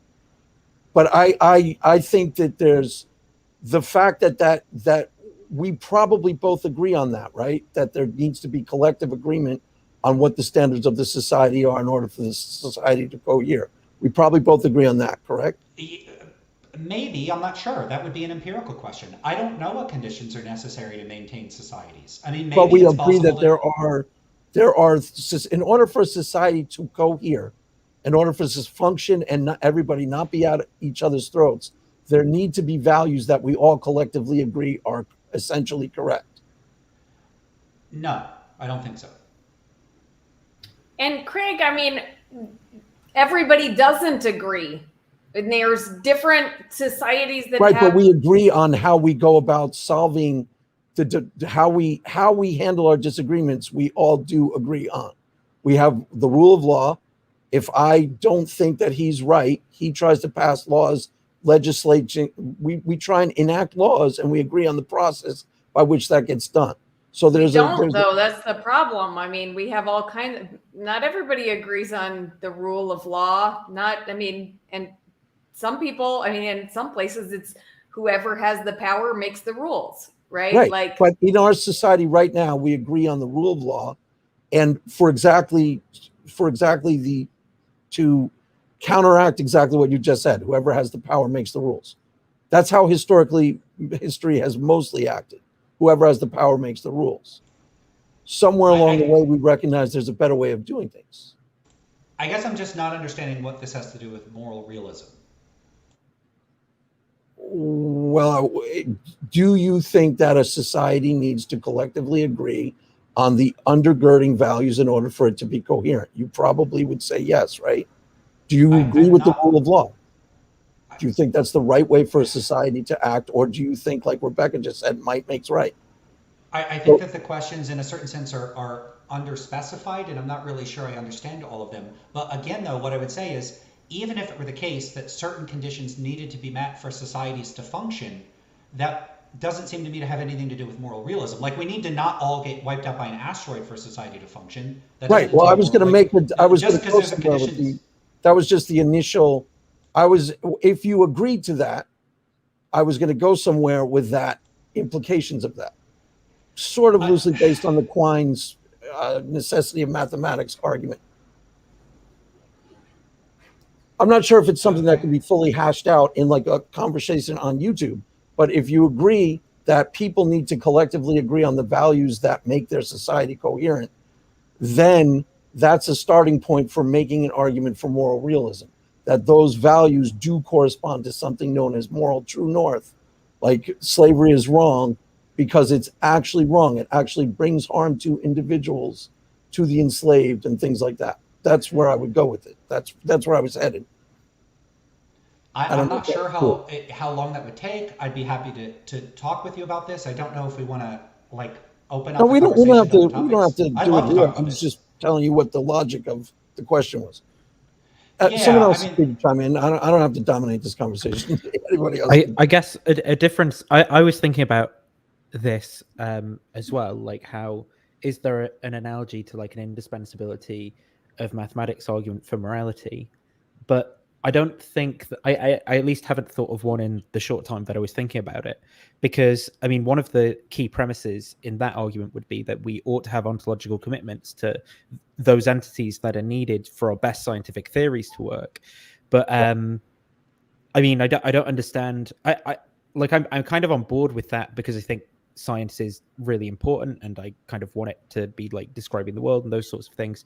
But in the case that you're sort of making, I know, would it be like we ought to have ontological commitments to those entities that are needed to make our societies cohere? I mean, exactly. I'm not even sure, but I'm not sure. Very close. But I'm not sure I'd agree with that though, because I think the fact that our society coheres, I mean, that's quite kind of a fuzzy concept, right? A coherent society. I mean, there's a lot of diversity, disagreement. I mean, it works in some senses. We're not like the city I'm in, everyone's not killing each other, but there's also a lot of disagreement about politics and economics and right. But there's a system wherein we can hash out those deep-seated disagreements. that Yeah, is. but there's large portions of, I've just moved to Scotland, right? And Scotland wants to secede from the United Kingdom because they don't want to be ruled by Westminster. But then there's also a lot of people in Scotland who want like some kind of more socialist system rather than like capitalist economic. Like, it's not just that they want to hash it out within the system, it's that they want to like break out of and redefine the system itself. It just isn't clear to me that is what's going on. It's sort of like the rule of law case, right, where people change laws over time. Certain groups like disagree with the laws completely. If you look at the Texas abortion bill recently, a lot of the people who disagree with that are just not gonna like go along with it. It's like it's more complicated. But you get where I was going with are you a mathematical realist? You probably are, right? Honestly, I'm really not sure. Maths is weird, and so is logic. I just don't really know. The more I find out, the weirder it gets. I can see though, like the sort of attraction of that sort of argument, and the thing I just couldn't see is where you'd get that kind of premise. Like,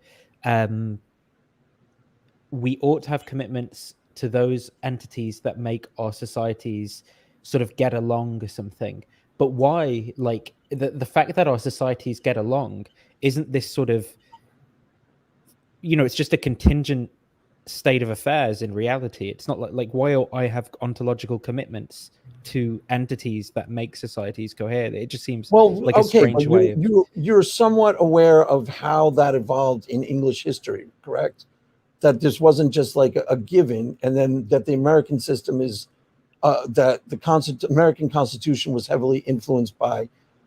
Originally, it was kings, and then the first thing that came along that was the beginning stages of democracy was the Magna Carta, which is basically the kings got together and say, even though you're the king, there's only so much a king can do. We, the other kings, have rights, and that was like the beginning stages of the American Bill of Rights. Like, that's where it first appeared. I thought the Magna Carta was by barons who wanted the rights. Right. The monarchs, the lords got together and made a document wherein they limited the power of the king, and it was like that's the beginning of the American idea of the Bill of Rights. So prior to that, you had the divine right of kings. The king said was law. The thing that I'm saying is that the American system is predicated on the idea that there's intrinsic and innate rights to an individual predicated on we do predicate it on God, so that, but intrinsic to an individual, there are rights by virtue of just the fact that you're being born, and they're there and they're a part of who you are. That's an evolving of the English system, which started out like every other place, like a monarchy, where what the king said was the law. Can I jump in here really quick? Sure. Yeah, sure. Okay, I think the thing is, though, like, you're talking about society and the way that society is, we have chosen to structure society, which is a totally different thing than whether or not objective morality exists. Right, I understand that. That's why... but like, I just, like, for me, like, the point that earlier on, Kim asked, like, what is like the biggest challenge that I think is presented to anti-realists. And so, like, for me, what you're saying about this innate, there's something in us, like Lance, you said, I don't care what, society happens to say, or I just feel that, murder is wrong. And so I'm not going to do it. Slavery is wrong. I don't care who says it's right. I say it's wrong. And so I would say the biggest challenge to me, that should cause you to question your anti-realism, because that should cause like something in you to say, why do I have that strong sense? And, is it really just, this is the way I'm built, my personality, or is there something more to this? And so I do think that is the biggest challenge to, I think morality with is that. a great argument for God's existence, but and it because we do have these senses, even though sometimes our values may differ, but like there is something in us that says this is good. And so I would like to hear how Lance responds to that. I agree with that, Yeah. Rebecca. Nothing about my standards about how I would like the world to be in any way feels like I don't have the phenomenology that many moral realists report. What I mean by that is the sort of subjective experience. To them, they experience their favorite color of their food. That seems subjective. They experience tables and chairs. That seems objective. And for them, they might report that moral facts seem like they're out there in the world. It doesn't feel like that at all to me. And it's not simply that, like, I don't have any of the experience that would lend itself to thinking that morality is objective. I don't see any good theoretical considerations for not just for thinking that it's true, but for even thinking that it's plausible. I see where you're coming from, but to me, moral realism, I mean no disrespect to him, but it is a moral realist. But to me, it's like one of the least defensible positions because it's just so deeply unnecessary to explain anything about how I feel or how others feel. That I disapprove of things is perfectly explicable completely in anti-realist terms. I simply have a certain psychological disposition. And the thing about that is if the fact that I have attitudes about what's good or bad could somehow point to realism, under what conditions would things not point to realism? If no one has attitudes about how things are good or bad, it seems to improperly associate having values with realism. Is that the mere fact that one has values somehow entails realism? I wouldn't apply that standard for food preferences. I have very strong attitudes about, how to prepare a quiche. It doesn't make me think that that there's gastronomic realism is true and that there are objective facts about quiche. Now, I take my moral values more seriously than my attitudes about baking, but it's a difference in degree and not really a difference in kind. It's just, I care a lot about how I want the world morally to be. But nothing about it lends itself towards this factness that other people report. That doesn't resonate with me. I don't feel that. I'm not even saying it's not true. I'm just saying, to me, I don't see any indication that would be true any more than that there would be facts about food or music being objectively good. To me, just conceptually, just doesn't make sense.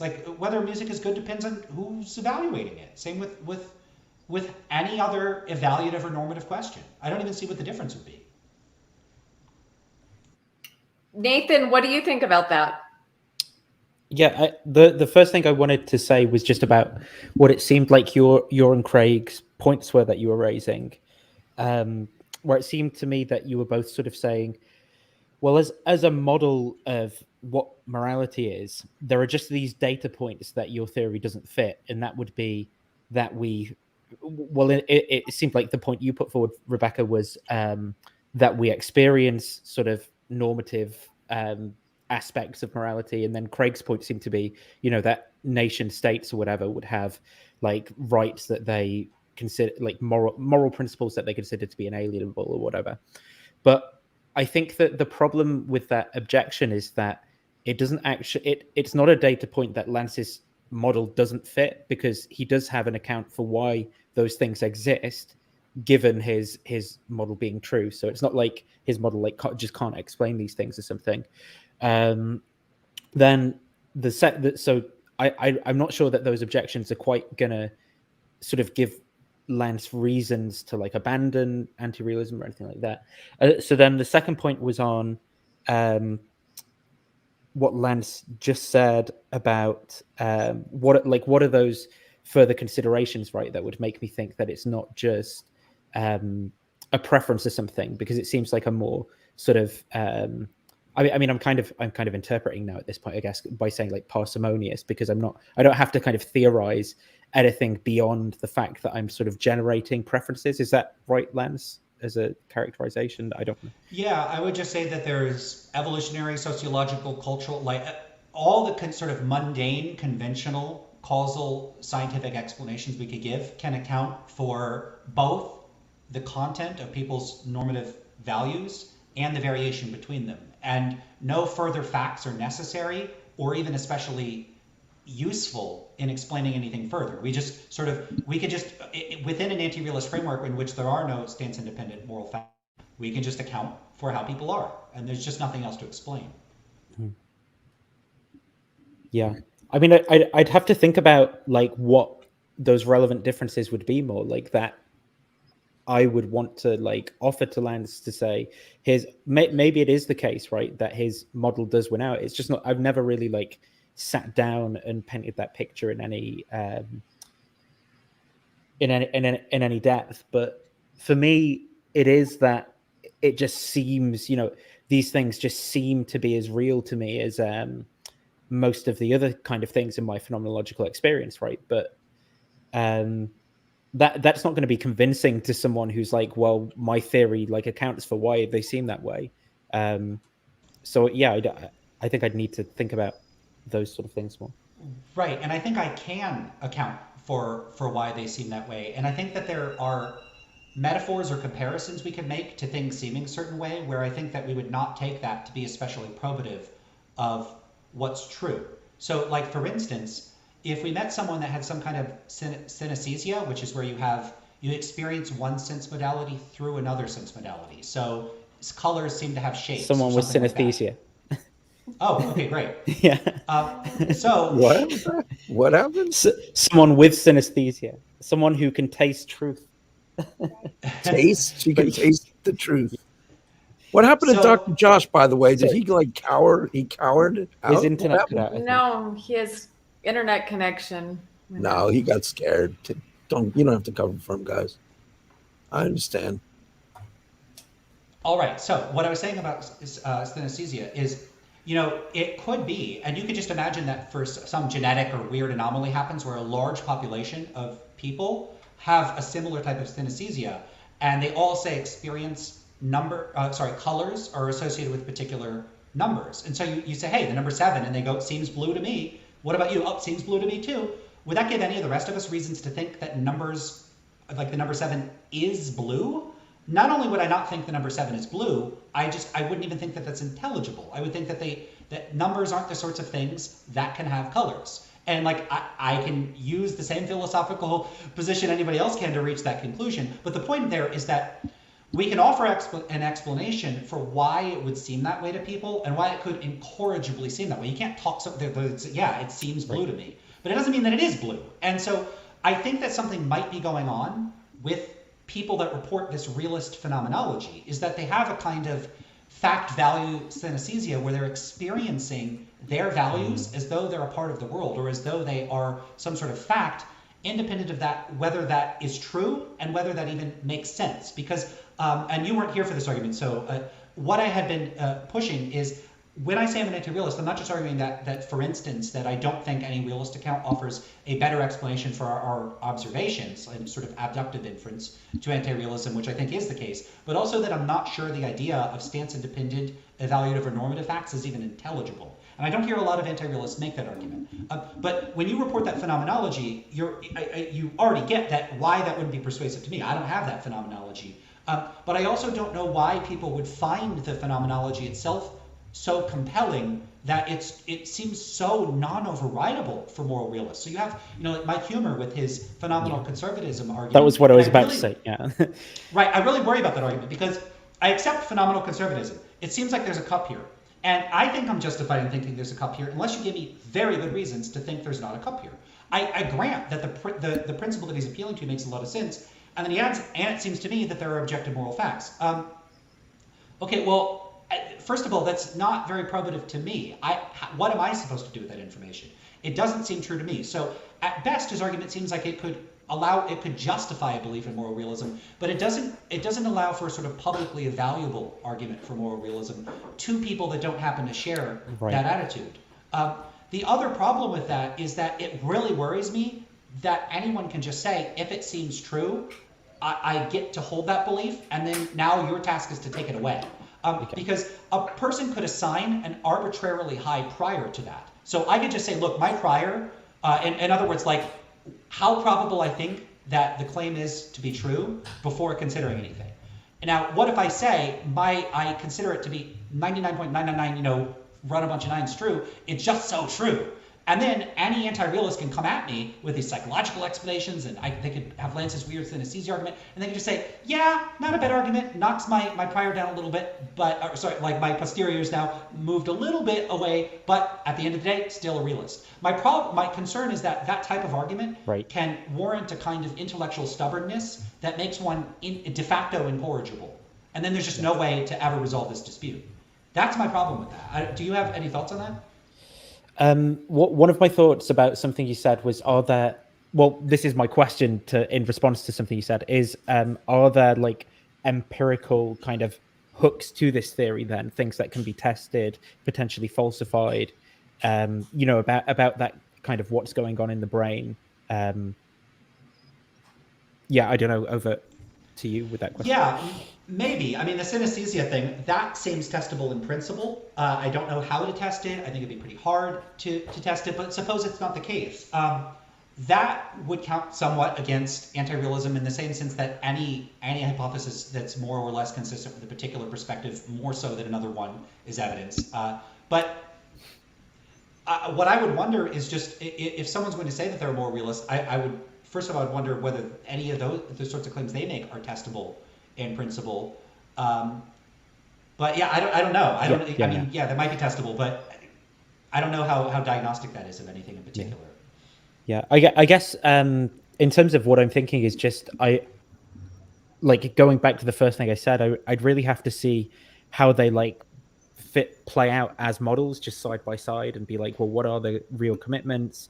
And I mean, fairly for each one, really assess, well, are there bits of either my phenomenology or commonly reported phenomenology about like moral discourse and stuff that they can't fit to, or they can fit to, and see, am I introducing ad hocness to account for weird bits? I'd have to, I think, really do that with both models to see, and because it could be the case that part of the reason that I'm not assigning anti-realism sort of as high a credence as realism is just that I've not thought about it really before, right? And that would be, that wouldn't be like a good reason not to adopt it, but it's certainly something that I think I should spend more time thinking about. That only talking personally for myself here. Like, I think some of the things you've said are interesting about it, and I think it's difficult to give.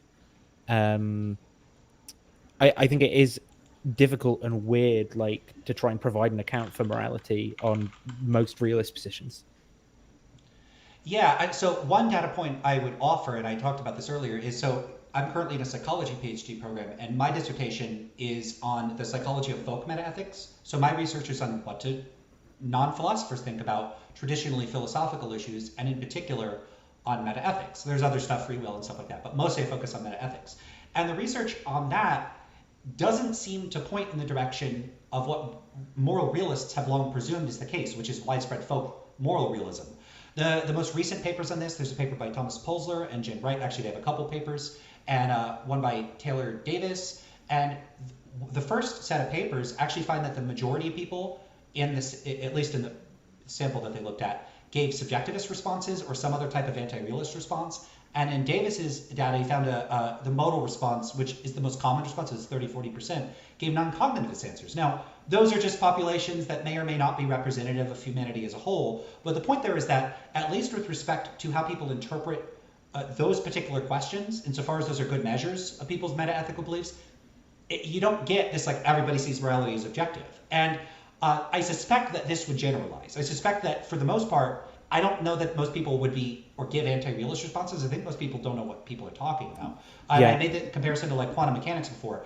I think that like folk language and thinking about morality is indeterminate for the most part with respect to what their metaethical views are. And I think that this reporting of realist phenomenology would be both more common among philosophers and more common within weird populations. And so there are some testable predictions you can make there, which is that a lot of what you're reporting, just I suspect and I would predict that it would not be present in cultures that have less exposure to weird societies.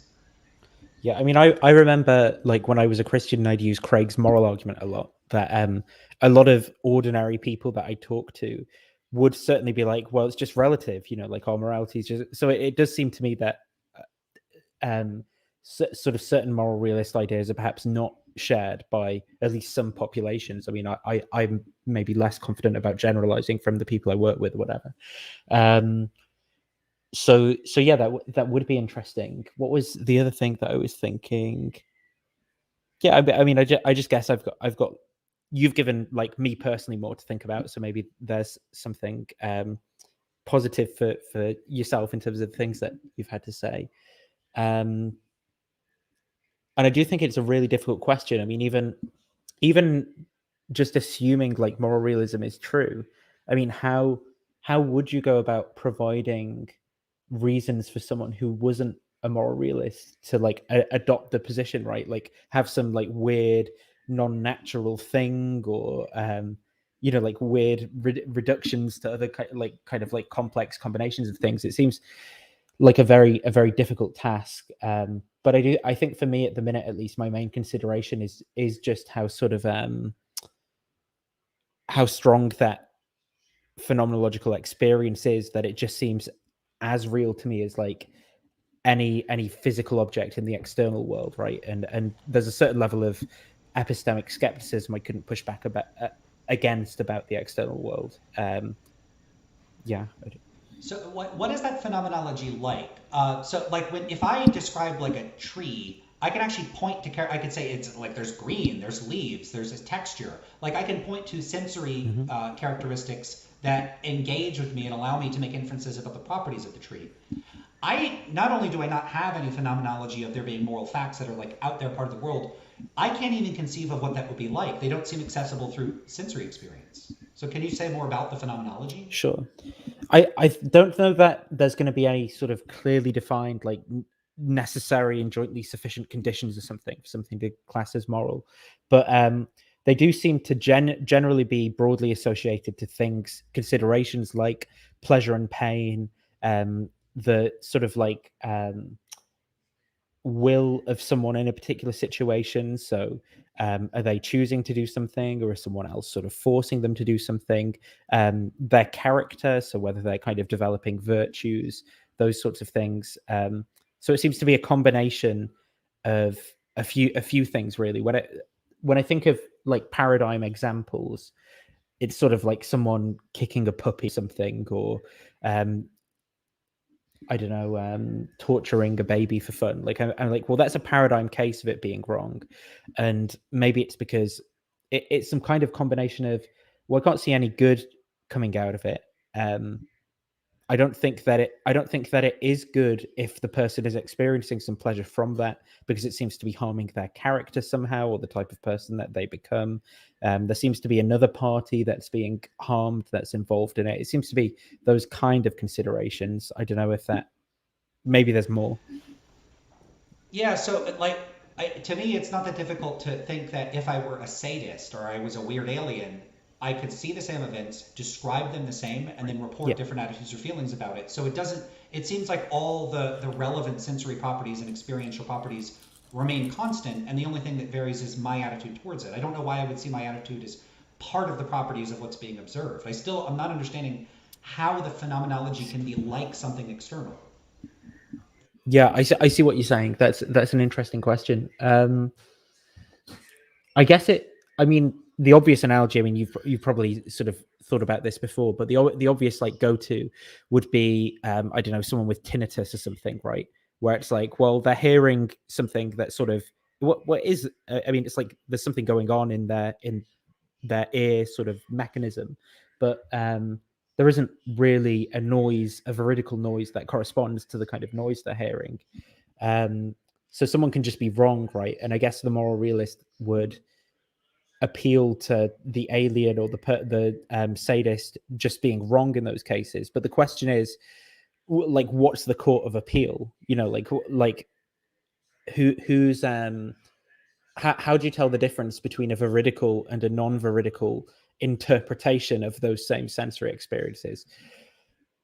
I'm not too sure. I can't really conceive of a situation in which I could have those same sensory experiences and apply the label good, like accurately. I don't know, maybe it's something like that, but that's not going to be a very good, because I understand. I don't think it's like a logical contradiction for someone to be a sadist. Maybe it's just because I can't imagine myself as a sadist very well. I don't, like, because even if I consider myself as like the most horrible person I could become, there still seems to be a part of me that's kind of observing that situation where I'm doing something horrible and really getting pleasure out of it, where I'm like, but I know this is wrong. But I agree, it's a difficult question. I don't really know. Yeah. Rebecca, we haven't heard from you, and I use this term phenomenology, and I'm sorry for bandying around technical terms that are not useful. Oh, you're muted. Yeah, no, it's fine. Don't worry. No, I mean, it's an interesting conversation. I understand your perspective, Lance, and I actually do agree with you in a lot of ways. Of course, I still do believe there is right and wrong, but I can definitely understand your perspective. So yeah, very cool. Thanks for sharing. Well, I'm wondering how you experience morality. Do you experience it as though subjectively it feels like there are moral facts, or is it more like a theoretical commitment, like you know that there's God and God has certain expectations and desires of people, and like the facts are like there, but they're not facts that are like you see them in a certain sense? Well, I mean, I'm starting with the knowledge of God's existence, and I believe that God is good and that he is love. And so I would say whatever is like from love is what is good. And so and whatever is not in some way reflecting or expressing love is bad or evil. And so I mean, I definitely ground my morality in the idea of God being love. And yeah, that's where it comes from. So when you have experiences of something being morally wrong, does it seem like unloving? Is that the feeling that it generates? Okay. Is it that the feeling that it generates? Let me think about this, because, well, I mean, it's coming from a variety of sources. I think there's my intuition about it, but there's also what the Bible says about things. So there's times when I could feel like something is good, but I believe it's wrong because of something that the Bible says about it. And there's times when I feel that, yes, something is good and loving. And even if the Bible doesn't say anything about it, I still have an intuition that to act in a different way would be wrong. So, like we've talked about abortion a lot. And I would say that, when I wasn't really following Jesus, abortion didn't bother me at all. I was totally, sold on the idea of women's choice. And of course, I want women's rights. So I wasn't really, I had no conscience at all about killing a baby in the womb. But when I started following Jesus, my conscience started changing about that. And so I started realizing that even though I might like to say women's rights, that there was someone else's rights that needed to be considered, even if it was inconvenient. And so my conscience changed, even though the Bible really doesn't talk about that. So I wouldn't say I got that from the Bible. I mean, one could say I got it from the, church community or whatever, but I mean, I was largely in churches that didn't really talk about that. So it wasn't really like something that I was surrounded with. Actually, it was when I watched a movie about the Holocaust that, it was like The Boy in Striped Pajamas. It wasn't even about, abortion at all. But when I watched that movie about the Holocaust, when I got done, I felt sick about abortion. And so my heart changed about that. And it was just, an awareness that, something evil was going on there with being willing to kill babies. So I don't know. Does this help? Because I'm not a philosopher, so I'm probably not giving you the answer that you want or what you're trying to get at, but I'm trying to. I think it does help. I think Nathan has to get going. Yeah. Okay. Thank you, Nathan. Thanks, guys. Thanks for having me on, Rebecca. And maybe I said in the chat, maybe we could talk some more at some point, Lance. I'll definitely need to think more about anti-realism as well. So yeah, thank you. Bye. Cool. Thank you. All right, so I did have a question about that, which is, so you said this thing about an intuition. Can you tell me? So one of the ways that I differ from a lot of philosophers is that they appeal to intuitions a lot, and in many cases I don't have intuitions. I'll have what I would describe as inferences or judgments or some kind of stance on something, but I wouldn't use the word intuition. Like if someone someone asks me, what do I want on my pizza, and I say I want some mushrooms on it. Like that I like mushrooms isn't an intuition. I just recognize I have a preference. So when people report intuitions, I'm often puzzled at what they might mean. Can you say more about this intuition feeling? Well, I would say it doesn't have to do with a preference, because like in this abortion example, my preference would just be to not care about it and to support women's rights, right? That would be my preference. So this is something else, I would say, and maybe I'm not describing it properly, but just I guess maybe I would describe it as a feeling. Maybe it's something more than a feeling. I would just say it's an inner sense that something is not right with the way that things are going. Right. Yeah. So this is something where I disagree with a lot of moral realists, or I have some concerns, because they'll describe these intuitions, and I'm not sure what they're grasping at or getting at with the intuitions, because they'll often use what to me sounds like kind of metaphorical language, where they compare it to like sensing things. So people will say something like that I could see that something is wrong, or I could just tell. Right. And with respect to the sensory capacities that we have, there are, like, we could scientifically understand, and people study hearing and sight and smell, and we could understand the mechanisms of which parts of the brain are involved in those processes, and how like the olfaction works and how photoreceptors in the eye work. I don't know if there's been a good description of the mechanisms involved in how we would detect or perceive facts, moral facts, if they were out there.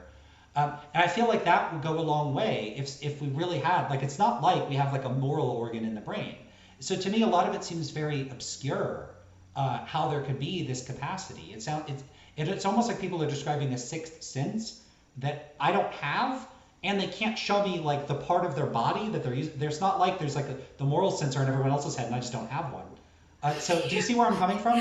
I do, but I disagree because of what you said earlier. Because you were like, when you were describing why you live the way you do and why you have the values you do, you were just like, that's just the way I feel, right?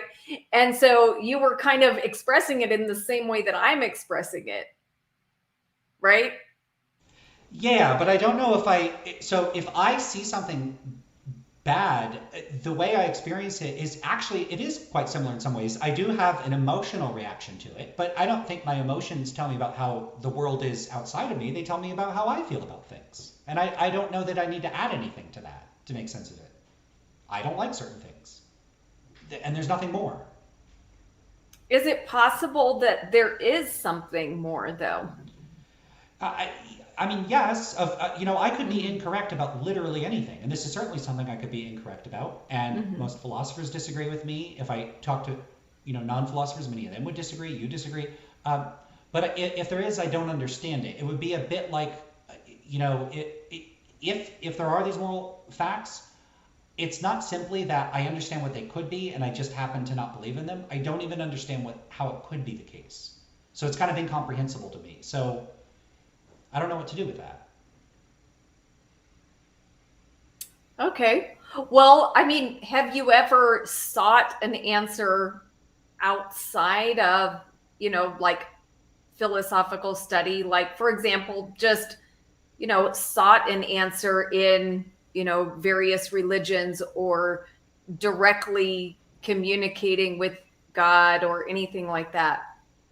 So I've tried, we didn't talk about this, but I was raised Christian and I grew up Christian. I was a Christian until I was about 16. Honestly, at this point, I have a very dim memory of what that was even like. And I would say that I probably had a pretty underdeveloped, I didn't have a very sophisticated understanding of religion. At the time, I might have described some of my experiences as religious or spiritual in nature. I don't know that those really gave me deliverances as answers to things. In retrospect, I suspect a lot of it was just internally generated thoughts and feelings that weren't, I was kind of simulating an interaction with God, and it was just my own mind talking back to me. It wasn't, or communicating with me in some nonverbal way. So I lived that life for part of my life a long time ago when I was a teenager. It hasn't been a part of my life for a very long time. And I don't see the need for it now, just because I don't know that there's anything I would get out of that. So I could go and try to pray. I don't expect anything would happen, and it would feel to me insincere, because I'm confident that there isn't anything that would be happening, and it would be kind of make believe. And if there is a God, I don't think that if they're benevolent, I don't think they're going to be a big fan of insincerity. So I don't know how to get in that mind space. Now, what makes you so skeptical when it comes to morals, but so confident when it comes to, whether or not God exists? Like, do you feel like, because you said, I'm confident, like, I feel like it would just be make-believe. What makes you more confident about God's non-existence? Like, because I like your skepticism about morals. I think it's awesome that you're teasing this out and like, what does this really mean? What are you really saying? But I'm wondering, like, is there that same skepticism applied with your like religious views? So I try to apply the same degree of skepticism towards everything, with differing conclusions based on the available evidence for whatever it is. Of course, I can't perfectly succeed at that. I have, I'm shackled with the same kinds of biases and motivated reasoning and other sorts of issues that would, I'm not a perfect reasoner, nobody is. So, I have those same issues, and I have to operate within the constraints of recognizing my limitations and faults as a thinker. So I would say that I'm less skeptical of there being a God than I am of moral realism, because in the case of moral realism, I think it's like literally unintelligible, and it's like I think of it as a nonsensical position. I don't think anything about there being a God is nonsensical or unintelligible. Of course, there could be a God. The question for me would just come down to what would be the evidence for, or the reasons to believe that there is a God. Now, I don't think that means that like God has to show up and wave at me and say, hey, I'm God, what's up? I don't need really concrete, specific evidence. I mean, I think gravity exists or is a useful concept for describing real patterns in the way that the universe works. I've never seen gravity. I don't think you can see it. It's a sort of feature of a scientific explanation that figures into our account of how the world is. It allows us to make predictions and explain observations, and it's really good at doing that. So gravity is a useful feature of my understanding of the world. God as a candidate explanation, what I would want from that is, I have all these observations. I've seen things, I've had experiences, I have memories, I can make predictions. What I would want to know is, how would a God figure into those explanations for things? So in the case of me expecting prayer not to work, one thing to say about that is that specifically is a question about intercessory prayer, like God actually responding to my prayer request and doing something. I'm more skeptical that there's a God that would do that than I am that there's some kind of God at all. Because of course, there could be gods that don't answer my prayers or don't answer them in an obvious way. So there, like the possible ways God could be are wider than the very narrow concern I would have with a God answering my prayers in a way I could tell. So more skeptical of like more narrowly constrained gods. But for me, what it comes down to is a question of explanation. If you go way back early when we were talking, you had asked me about naturalism. And what I would say is, I don't know if the natural world is all that exists, but I do take a sort of methodological naturalistic approach, which is that the tools I use to draw conclusions are based on roughly an empiricist approach. What is empirically available to me? How can I make the best sense of things? And like, God just doesn't figure into any of those explanations. There's no observed phenomena that I think God is the best explanation for it. I don't know if that really does a satisfactory job of answering the question. I don't feel like it does myself. But just what I would just say is, I don't think God as an explanation is needed or is a better explanation for any of my experiences or observations than just God not figuring into those explanations. And that doesn't rule out a God. It just means I haven't had any observations that make the most sense on there being a God. Now, see, I find that a curious position, and I do hear people say that a lot. But for me, when I look around at the world, my own existence and the existence of matter itself, the existence of the universe, the existence of all the beautiful things in this world is like good evidence for God. And so it kind of surprises me when people don't think that our existence is evidence of something more. Like, we don't really look around and like see things. We don't see matter spontaneously popping into existence. We don't see trees assembling themselves. We don't see like things, we don't see these kinds of things happening apart from a creator. So like, for me, if I see a car, I know there is a car maker. I would never think that the car assembled itself and appeared in the driveway. I wouldn't think that the matter for the car appeared from nowhere. So like, I don't know. Do you find that to be anything worth investigating? So I think all of what you point to is you're pointing to what to me sounds like there are characteristics of our universe, and then there are these sort of counterfactual. There are alternative ways the universe could have been that it isn't. And the way that the universe is seems really specific. It might have this tailored feel to it. It looks like things might be designed. It looks like the construction of an intelligent being. To me, it doesn't look that way. Everything about the way the universe looks non-constructed to me. And it doesn't look like it needs the sort of active involvement of any sort of intelligence or agency, precisely because of the specificity. So you're right. We don't see trees spontaneously come into existence. We don't see all these sorts of unusual events. But a friend of mine made this point about God as an explanation, which is that part of the problem with proposing God as an explanation is that a good explanation is one that's narrowly tailored to the specific observations that you have. In other words, like, if you have a specific set of observations, the explanation is a natural fit to that set of observations and would not do a good job of explaining other observations. If the proposed explanation could account for any set of observations, that actually makes it weaker. And for me, the God creating this particular universe, well, God could have also created a universe where trees do spontaneously come into existence, where a God doesn't need natural laws to, God doesn't need to set a speed limit on the speed of light. God can make the speed of light whatever he wants, whenever he wants. He can just change it. So it seems if God is omnipotent, any possible way that the universe could be is consistent with the existence of God. But the particular universe with a narrow set of laws that we have, why would you want an explanation specifically for how the universe is, not how the universe could be? And the naturalistic explanations that we have on the table are more narrowly constrained to that. And this friend of mine also gave me an analogy for why an explanation that's consistent with more outcomes is actually a worse explanation. So the way it works is he gave me this sort of metaphor. So imagine I rolled a die. You couldn't see what I was rolling. In fact, I could literally go get a die with a number of sides, and I'm not going to tell you what it is. You can't see it, right? So I turn the camera off, and I'm rolling it over here. And then I just tell you the numbers that come up. and assume I'm not lying, right? And I tell you, here are the numbers that come up when I roll the die.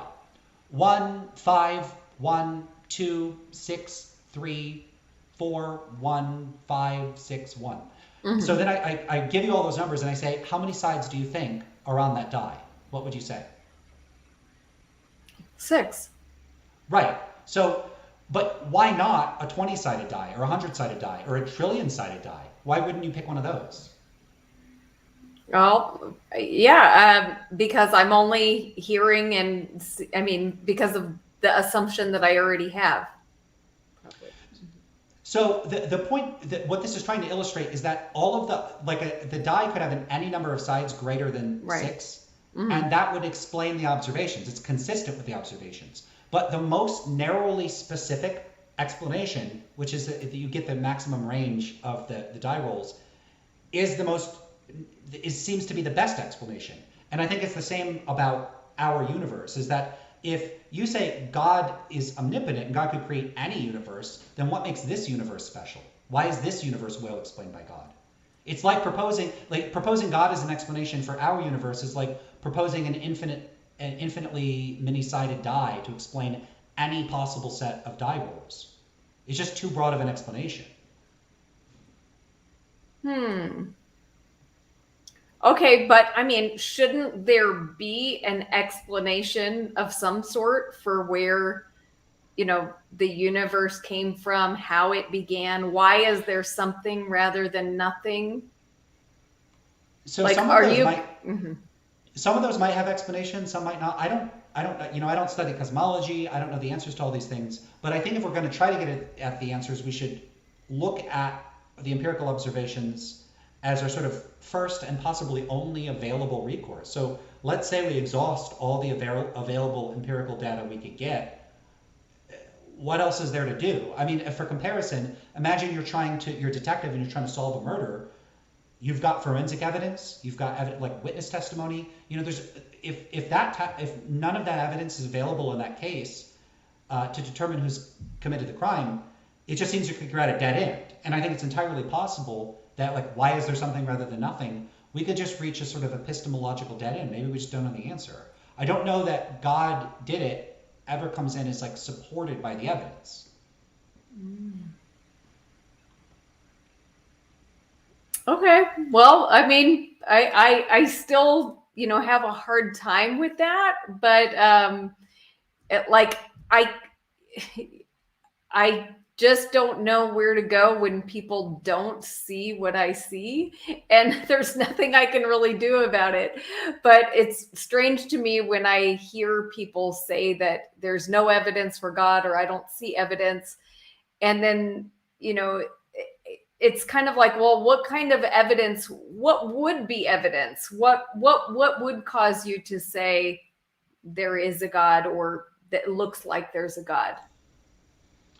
So stuff that would testable predictions, prayer efficacy, prophecies that are best explained by there being a God having been involved. There would be lots of potential ways. So, I mean, some of the more obvious ones that sometimes people use to mock religion, but that's not my intent. But if people could pray and they're literally, restore amputees or raise people from the dead, specifically in response to prayers to particular gods, that to me would be some degree of evidence. So if people prayed to the Christian God and it could restore people to life, but praying to Hindu gods didn't work, seems like that would be consistent with the Christian God is actually answering prayers. So there are possible observations to me that would be indicative of there being a God. You could say, and some of it would just be obvious visual things. If angels come down from the sky, my first guess would be that I'm hallucinating or I'm in some elaborate simulation. But I'm not beyond convincing through direct observational evidence or indirect observational evidence. I mean, you can find really strange stuff, like really anomalous patterns in space that aren't predicted. You could, arrange the letters in space to say God is real or something like that. Again, though, there are alternative explanations, like aliens are doing that as a prank or something. So it's hard to provide evidence for God, but I don't think that it's impossible. Like I said, testable predictions that are best explained by there being a God than some alternative. And it would take some work to specify what those would be. So I don't think it's the case that Christians predict or expect that we should be able to restore people to life through prayer. So, Oh, the fact that we really? don't, I do. I'm a Christian that expects that. I well, maybe believe under God special raises circumstances. people from the dead. And I mean, I like if somebody died right now, I would go pray for them to be raised from the dead. And I would believe that God would do it. I mean, I might have a little bit of doubt because it's not something I see every day, but I do believe it happens. Do you think that still happens today, that people are Yes. raised from the dead? Absolutely. Yeah, I would Yeah. want to see documented cases of that. So like stuff that would be Yeah. evidence of that would be if people in Christian communities had higher rates of people spontaneously recovering in the hospital than people in non-Christian communities. So like if people in the United Right. States or the UK, if more people went in and doctors were convinced it was terminal and then they come out of the hospital fine, than a country where the predominance are not Christian or something like that. Problem is there would be lots of confound. So it could just be there's better access to medical care there or differences in the way it's reported. So it's really hard to get evidence for that kind of thing. Yeah, well, actually, I just finished reading this book called Testing Prayer, and it's, a researcher went out and did research on like healing at Christian conferences, and especially with regard to blindness and deafness.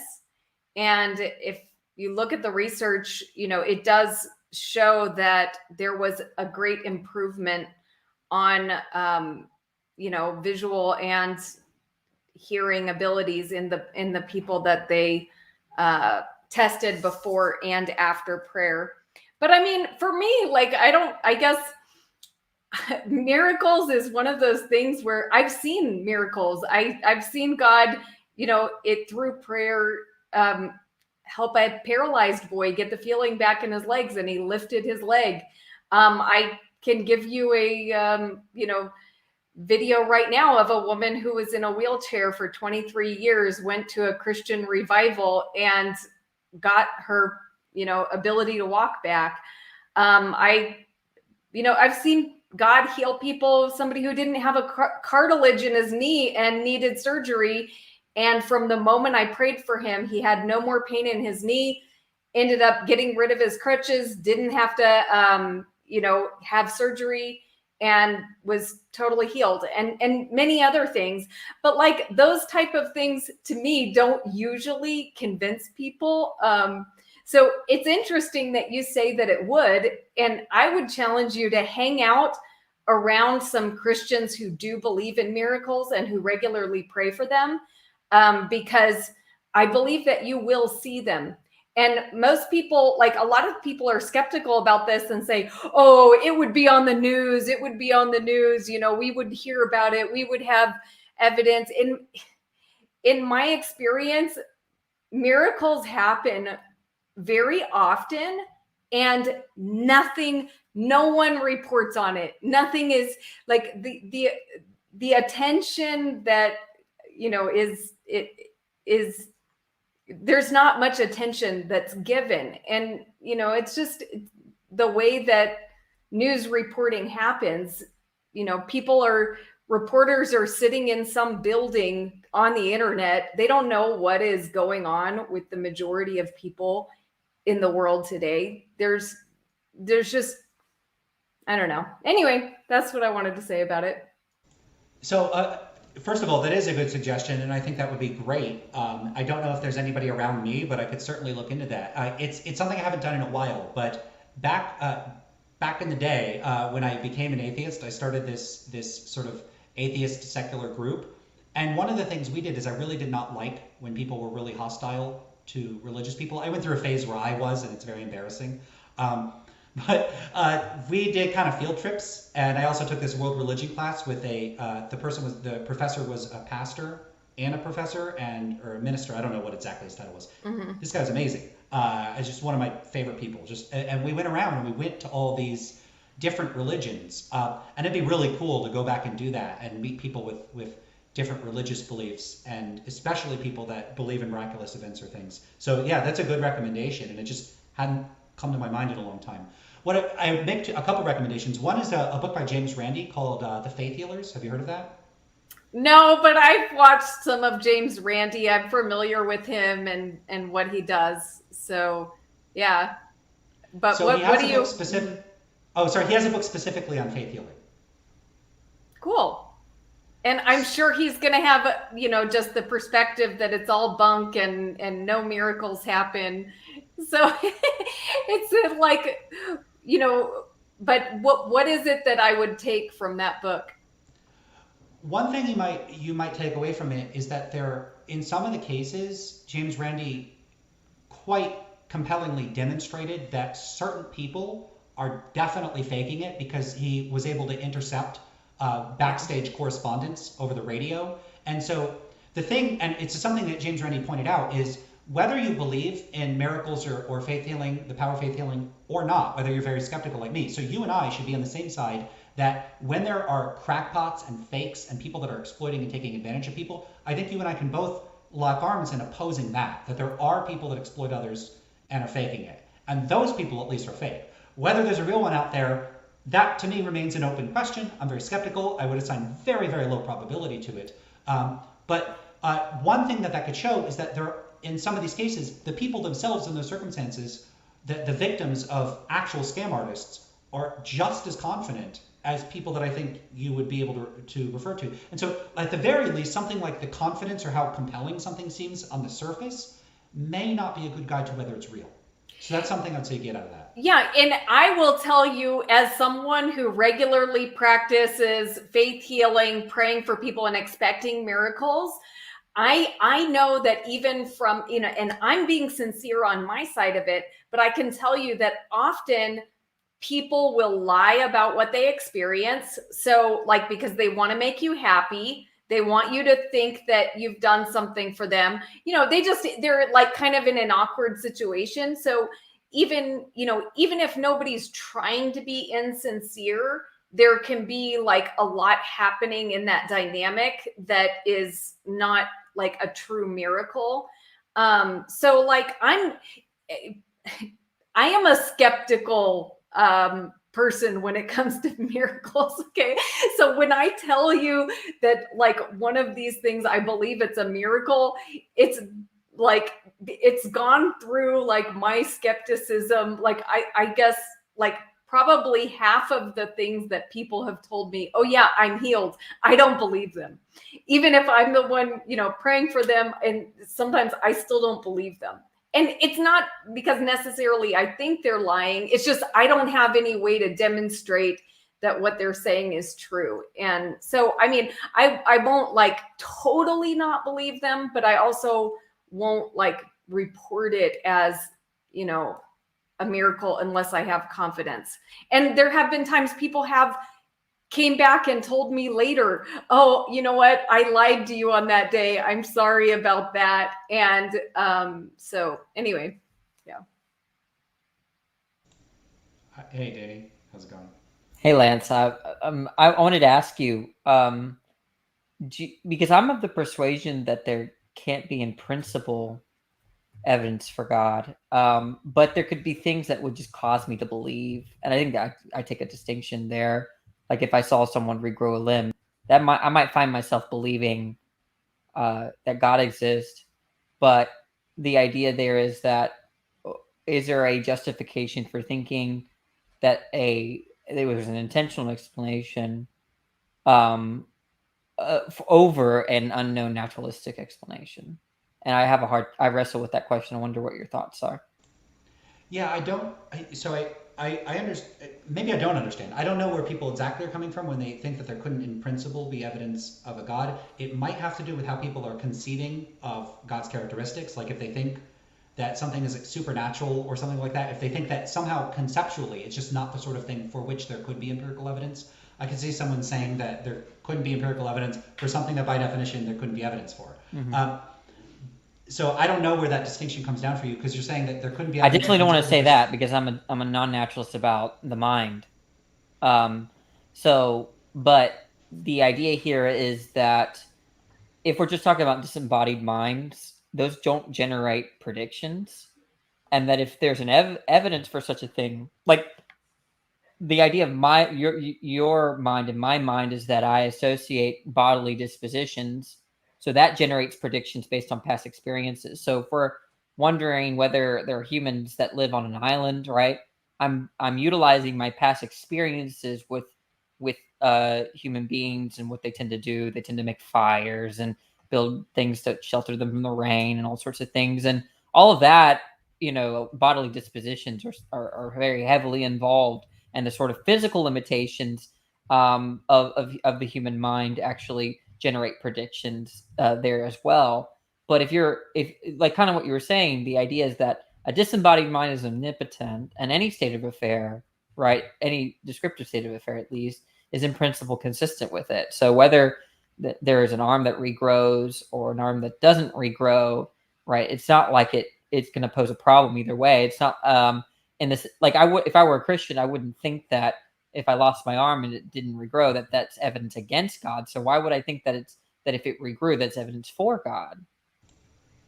Well, there could be a specific circumstance. So if it's the case that, this would be very grim, but if you lined up a bunch of people of different religions and a bunch of atheists and you cut an arm off each one of them, no one do experiments like this, everybody prayed. They all prayed, and only the Christians of like a particular denomination all grew their arms back and nobody else did. Seems like evidence that denomination might be correct to me. I guess, which sense of evidence are you using? Are you using the strict sense of evidence where we can derive predictions from the statement, like God exists, or the sort of former understanding of evidence where I have past experience with human beings, so given that there are certain things I can predict about there being on an island if humans exist there? Because maybe there's a third. I'm not sure I understand the second one. The idea is that I have experiences with human beings such that they want to stay away from the rain. They cook, right? They do all these things, right? And given that, that's going to generate expectations for what I might see on an island where there are human beings. And so I'm not deriving evidence from the concept of human being, right? So much as my experiences with human being. I don't get it. So yeah, I'm not sure that I get it either. Well, if you saw an island and you're wondering whether a human being was ever on that island, it could actually look just like an island where no human being has been on there, right? But if you see, let's say, a campfire, the idea there is that I don't get the concept of campfire from a human being has been on the island. I get it from my experiences with human beings making campfires. And so that's why the campfire is evidence for human beings. So if I'm understanding what in principle could be evidence for God, I have to take a set of background knowledge about what God does already, but that's kind of the very thing in question, right? Whether that entity exists. And so, but the other means of deriving evidence is what would be generated if that hypothesis were true in an analytical fashion. So, for example, there is a horse in my garage, generates, given my concept of horse, generates the prediction that there's this furry creature that's pretty large that goes neigh, that has hooves. And if those expectations weren't met, if I went down in the garage and saw nothing but a couch or a car, then that instantly falsifies the statement that there's a horse in my garage. So I think the way that I'm not the way I'm generating predictions from that case that I just presented, the garage example, is very different than the way I'm generating predictions from what might be on an island where human beings live, or might have lived, rather. Yeah, I'm really not sure I understand the distinction. It might be something that we would have to just get into the epistemology of what we mean by different types of evidence. I'm applying something roughly, in this case, like inference to the best explanation or abductive inference or something. God could figure in our explanations in the same way I think that pretty much any other proposal could.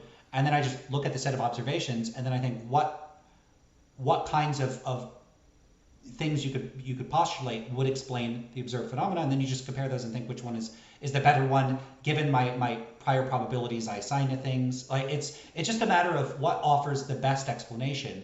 And if I don't see any reason in principle why divine or supernatural explanations, if they're specified in the right way, couldn't figure into our explanations or our predictions. It just doesn't seem like a problem to me. Okay, well, I guess you and I could have at it for some time about the issue, but I wonder where Rebecca wants. I mean, Well, Danny, are you saying so? You don't think like if miracles happened, you would be like, well, there may be some other explanation for that. You wouldn't think that simply because a miracle happens, therefore God exists. Is well, that what by you're miracle, you mean like some kind of physical anomaly where, like, right? Yeah. Yeah, I think the idea is that that's going to be consistent with some naturalistic hypothesis, and so I need a justification for why I should accept an intentional explanation rather than the possibility of some unknown naturalistic explanation that I'm not aware of. Mm-hmm. But I guess maybe I want to because I didn't make clear my distinction. There is a horse in my garage. The way that can be falsified is I think, slightly different than there was a horse in my garage, right? The idea is that the garage can look out, if we're entertaining the statement there was a horse in my garage, the garage could be squeaky clean, right? That could be it could be like as if no one would ever even consider that there was a horse in the garage. But the statement that there is a horse in my garage generates an immediate prediction that can be instantly falsified. And I'm saying that, because our concept of horse entails a specific set of observations. I think you called it like a narrow, right? It really narrows the terms of what we should expect to see. I think minds don't generate that kind of prediction, right? If there's a mind, what should I expect to see in the room right now? Maybe you're an identity theorist and you might expect a brain or an organism, but I'm not. Mm-hmm. But the idea is that I think that the mind, there's an issue that there was a horse in my what do you call it, in my garage, and there is a mind in my garage. Share a common issue that the garage could look as if there were nothing in there of that kind of sort.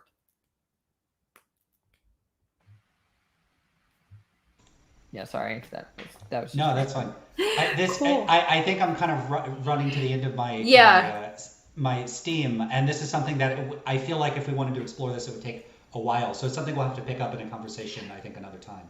Yeah, you guys should do a stream on your channel, Danny. But anyway, thank you guys so much for being here. Lance, thank you. You've been going for 4 hours now. That's amazing. It's been wonderful having you on. Yeah, thanks for inviting me. This was fantastic. I had a lot of fun, and I'd love to come back and talk about something else or talk about this again. If we want to have a set up a conversation with other people, that'd be great. Cool. Whatever. And thank you for all who have participated in the conversation for so long. Zhang and Steenie Stuff and Ear Review and Josh, and thank you guys for being here. Have a great day.